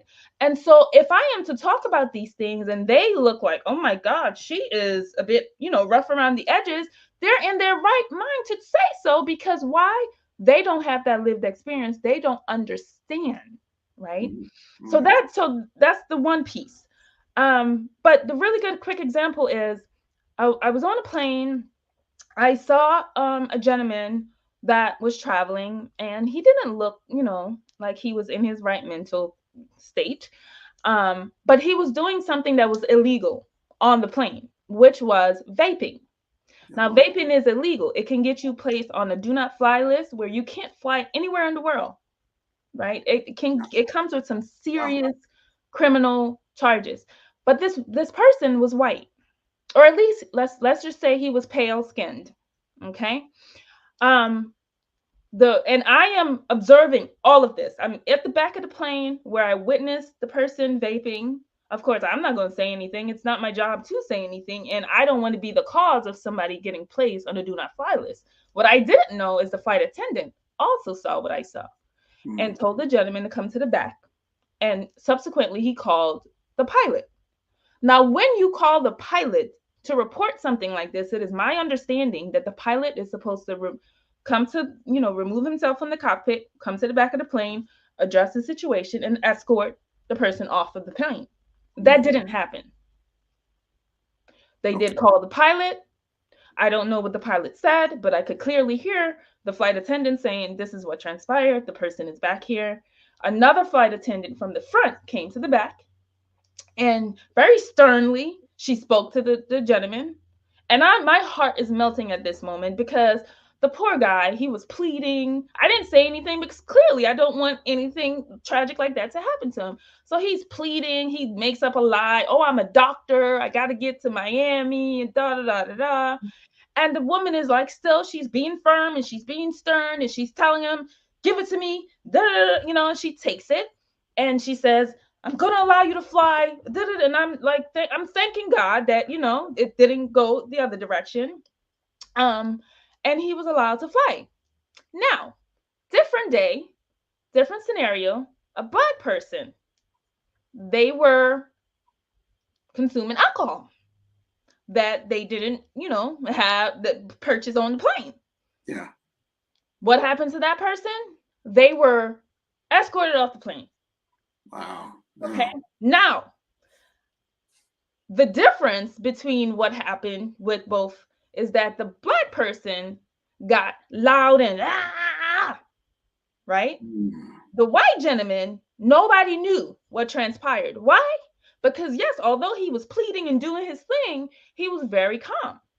So what I gathered from as I'm watching and observing and I'm seeing all these things is, clearly, I believe if that Black person was a bit more subtle, a little bit more calm in their delivery, the receiver, the person that booted them off the plane, would have received it differently and handled the situation different. That's my hope, right? And so because of all those things, and I know that was a roundabout way, but I needed to paint that picture, it's why I believe not just teaching and developing the core competencies for the profession is important, but digging a little deeper to allow the individuals to tap into the true essence of who they are. Now, while they think their brand is A, yes, your brand can still be A, but it has to be coded with this essence of who you are. And that's what we'll bring out of them in the helping you help yourself piece, so that you can accelerate now, not tomorrow, because tomorrow is not promised, but right now in the space and place that you're in at the moment. I think those are some very good observations. We can always make assumptions. We don't know all the information, and we have to really look at all the factors that are involved. And there's a lot of myriad things that take place. Do people have biases? Yes, they do. But those biases aren't so black and white. I truly believe they're myriad things. One thing, me and you both live in South Florida, and I love how you said the person was pale, because just because a person is light of skin does not necessarily mean that they are European. Correct. They could be a lot of other different ethnicities. So you can't really prejudge like that. It's one of the things I really always loved about living here in South Florida, that you've got to really step back and allow a person to define themselves. Yes. Because you don't really know who you're truly working with. Like if I saw you, I would not know, wow, she's a background from Guyana. I did not know that. You know, she's also from Philadelphia. Well, that's a whole nother completely different persona of a person, right? Yes. So we've got to allow ourselves, I call it emotional intelligence, yes, to really understand. But I like how you were saying, you got to really take a look at yourself and understanding. Sometimes it's hard to do that. Like right now, you can look at yourself in the mirror, but guess what? You're only seeing 180 degrees. You're not seeing the whole of yourself. And it takes other people to see some of those things. And I also think that looking in the mirror is not the truest way to see yourself either, because that would suggest that you think yourself is the shell that you're looking at, which will go back to that title that we always often reference, right? So who are you? Are you truly that shell, or are you something deeper that you can tap into? Because just yesterday, I was talking with somebody about this same topic, and I said to him, I think anybody can really do just about anything, right? That statement that we hear so often, right? And it sounds so cliche. And he says, yeah, I don't know about that. I said, well, let me give you an analogy. Take a seed, like just a seed, right? A seed can grow into just about anything, a flower, an oak tree, an apple tree, a palm tree, just about anything, right? Let's just say it's an oak seed. And you take that oak seed, and oak trees are pretty sturdy, right? You take that oak seed and you sit it on your countertop. And you don't do anything else with that oak seed. You just sit it on the countertop. And you leave it there for 10 years. What happens to the oak seed? It will not change as much, but it may dry up a little bit more, but nothing really happens with it, right? But if you take that same oak seed and you bury it under some dirt, just bury it, you've just changed the environment. And then you pour some water on it. Now you're changing it, you're putting it under a little bit of pressure. Then you put some sunlight on it. And you're having it go through all of these environmental changes, then you see a sprout. And if you continue to put pressure, environmental pressures on this sprout, it blossoms and it, grows into an oak tree. But if you don't, even that, well, it'll grow a little bit more for you probably, right? But it will never get to its truest potential. But if you put it under some pressure and you change the environment dynamics, then it blossoms. So that is Hi Co. Accelerate Now. I like that analogy. On you. We will allow you to see and feel what it takes to grow into your ultimate self. So give me an idea, like say I'm interested. I'm interested. Sign me up, like put me on. Tell us about what happens next. So how does a person get involved in your business? Sure. So upon sign up, so you make the decision that you want to help yourself. That's the first thing, because I will not do anything for you. And this came from me raising a boy. Okay. I realized I can equip him with all the resources. Okay. I can even take him as far up to the door of the institution or the organization that he needs to work for. I can take him all the way, right? I might even be able to penetrate into some of the facilities and get him in behind the doors, right? But it's when he gets there, what will he do? Because I'm not there, right? And similarly, if I want him to drink water, I can bring the cup, I can put it up to his mouth, I can even try to force it into his mouth, but it's up to him to swallow, right? And so you first have to make the decision that this is something that you want to do, and you have to commit. Once you've committed, then you sign up. At this point, most applicants will be accepted, but once we get to a state where it's too many, we will have to go through a selection process.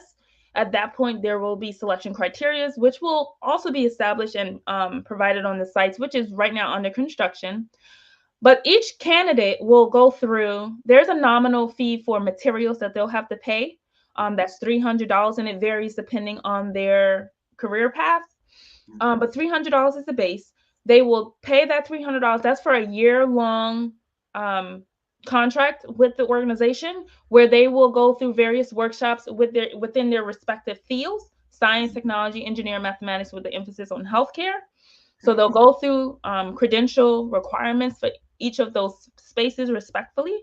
They will be assigned to a advisor that will also guide and make sure that they're on track. Each candidate will be required to fill out a career map or a career assessment tool that we will have on file from the beginning of their session. There will be one conducted in the middle and then one at the end as an evaluation. In the event that the individual gets placed into an organization for employment before that year, that's okay. We will still be committed to that individual for a year, and that person will still have access to their advisor through that year period. Additionally, the company that have acquired that individual for employment will also have touch point with the organization for a period of a year, or if they want to contract out longer, for whatever the contracted cadence is.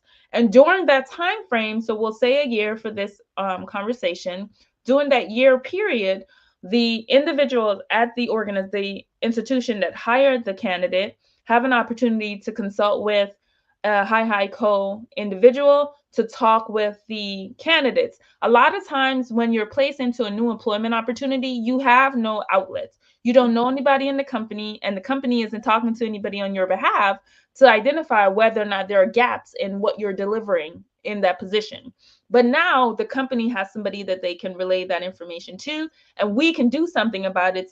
And it's not in any sort of conflict. The candidate knows we have their interests at heart, and we're working with them to correct and course correct any challenges that were brought up in the employment opportunity.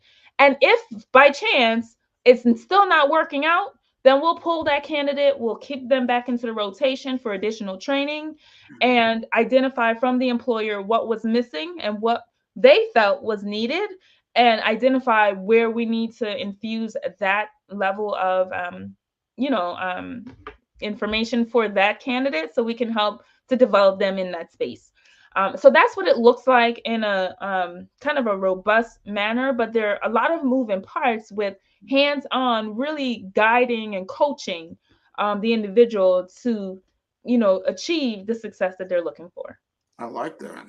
Now, is it for anyone, or do you have to be like certain stages of your career, your early careers? There are various stages. So there is a component for younger candidates that's more early careerists, maybe haven't quite entered into their career path yet. So there is that bracket. Then there is a middle careerist and an executive level as well, or aspiring executives that are really at that cuff directors level and have not taken that leap over the threshold, if you will, into that more upper management leadership positions. And is it virtual, on premise, or both, or how are the classes? Both. Both. Okay. Yeah. And they have an opportunity to. Is it more like mentoring, or how would you describe that interaction with the advisors? Excuse me. With the advisors? Yes. So the advisor's role is multifold as well. There's a component of mentorship. There's also really a component of coaching to help guide them and equip them with, maybe you should consider this, consider that, reach out to this person, because they will also help them to navigate whichever employment opportunity they're in. So help them to navigate that space. Consider reaching out to this person, consider, doing this. If this is your brand, maybe you want to start to do this so that it can show that you're operating within that space. So the coach and advisor really is there as an added tool and resource to the candidate so that they're not feeling like they're on an island by themselves. Okay. And if I heard you correctly, you said is it a year-long program? Is it 52 weeks, or is it every month, or what's the cadence?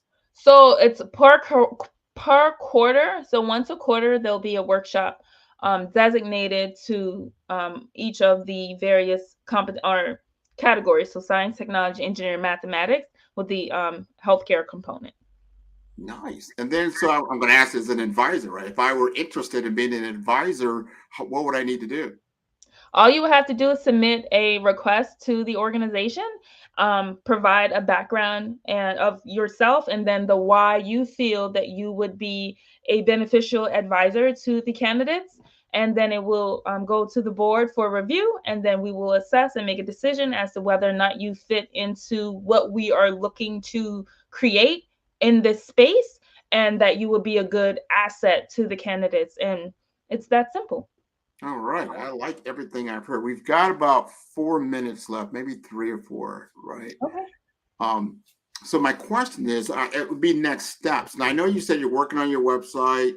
Give us an idea of timeline. You're going to launch. I know you're getting ready to launch. Give us some timeline on your launch. So exciting.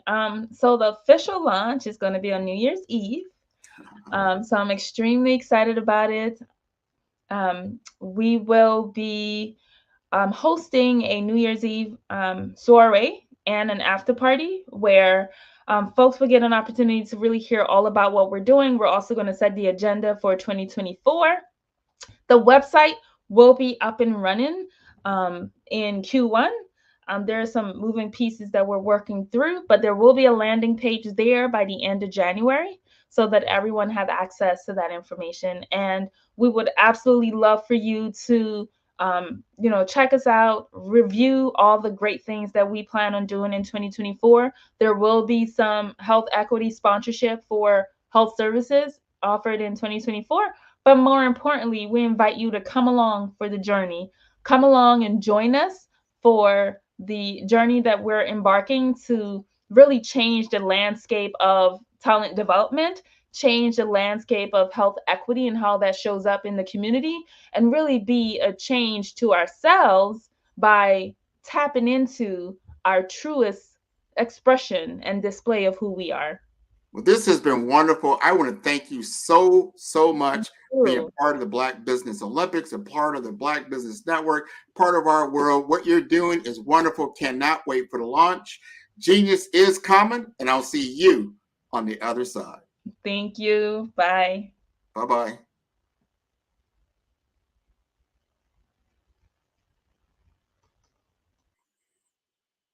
All right, that was wonderful. I want to thank everyone for joining us today on the Black Business Network. This is a fundraiser. I encourage all of you to give to the Black Business Olympics.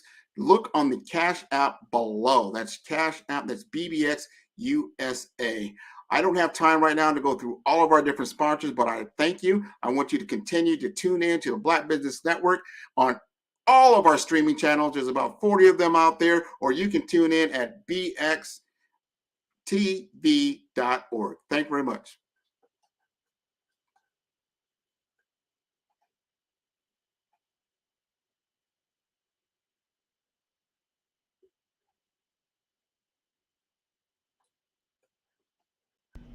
Why do I do what I do?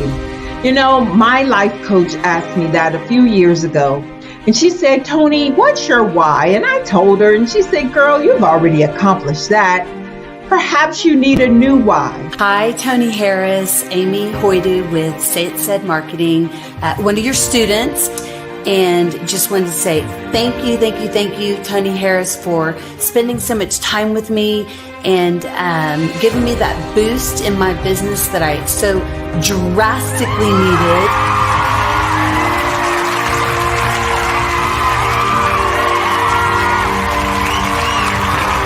My why is to touch, move, and inspire my clients to take drastic steps to be better than they were before they met me. I'm a resource. I'm a connector. I want to help people build deeper relationships that are beneficial to their life and business. That's what I do best. So, first thing you got to do is show up. And speaking is a way to magnetically attract your ideal client to you. How many of you use social media that way? Absolutely. And this is how you look to the world. Drastic steps are the steps that are needed to be successful. And my business is drastic denotes a mindset. Getting out of your comfort zone. Doing something that you don't necessarily feel comfortable doing, want to do, but you know it's a necessary step to be successful in your business. I get the most satisfaction when I see my connections flourishing into relationships long after I am gone. Hi, my name is Jasmine Augustine with Media Jasmine, and I've joined several networking and referral groups in the area. And Network in Action Northeast Houston with Tony Harris Taylor is one of the best organizations that I've joined. I love that piece of what I do, and it is what fuels my fire.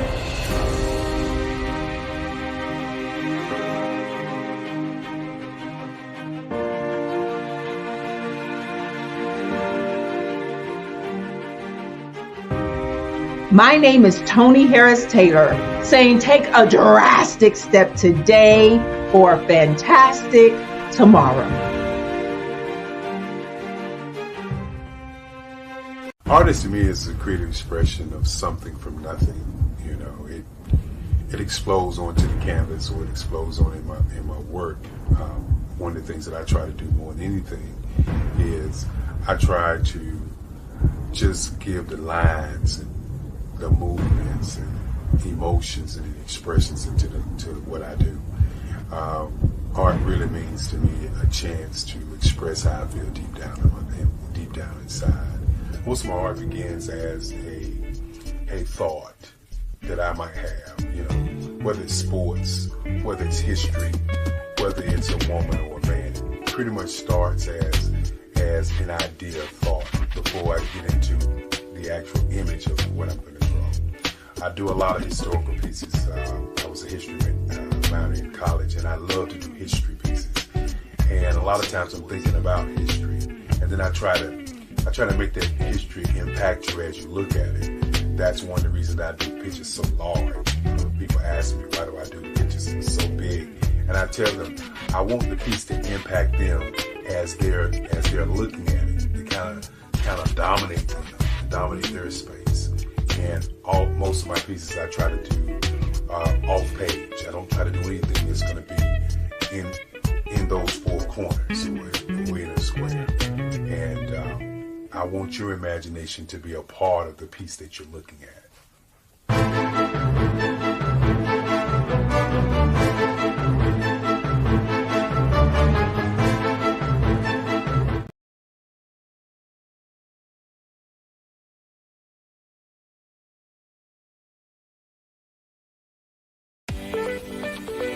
You are in the right place at the right time. The Black Business Network opens again for its Black Business Olympics, a 24/7 broadcast on business, strategies, global branding, social media marketing, finance, advertisement, and much, much more. Featuring the top, most powerful entrepreneurs and speakers and thought leaders from all around the world as they gather together for this phenomenal event. Join the Black Business Network streaming live into the metaverse, STEM City, USA, Black Multiverse, Pod TV, Roku, Hulu, iHeartRadio, Apple TV, YouTube, TikTok, Instagram, Google Podcasts, Facebook, LinkedIn, IBM TV, Spotify, and Twitch. Tune in today and be a part of this amazing movement. The Black Business Olympics welcomes you.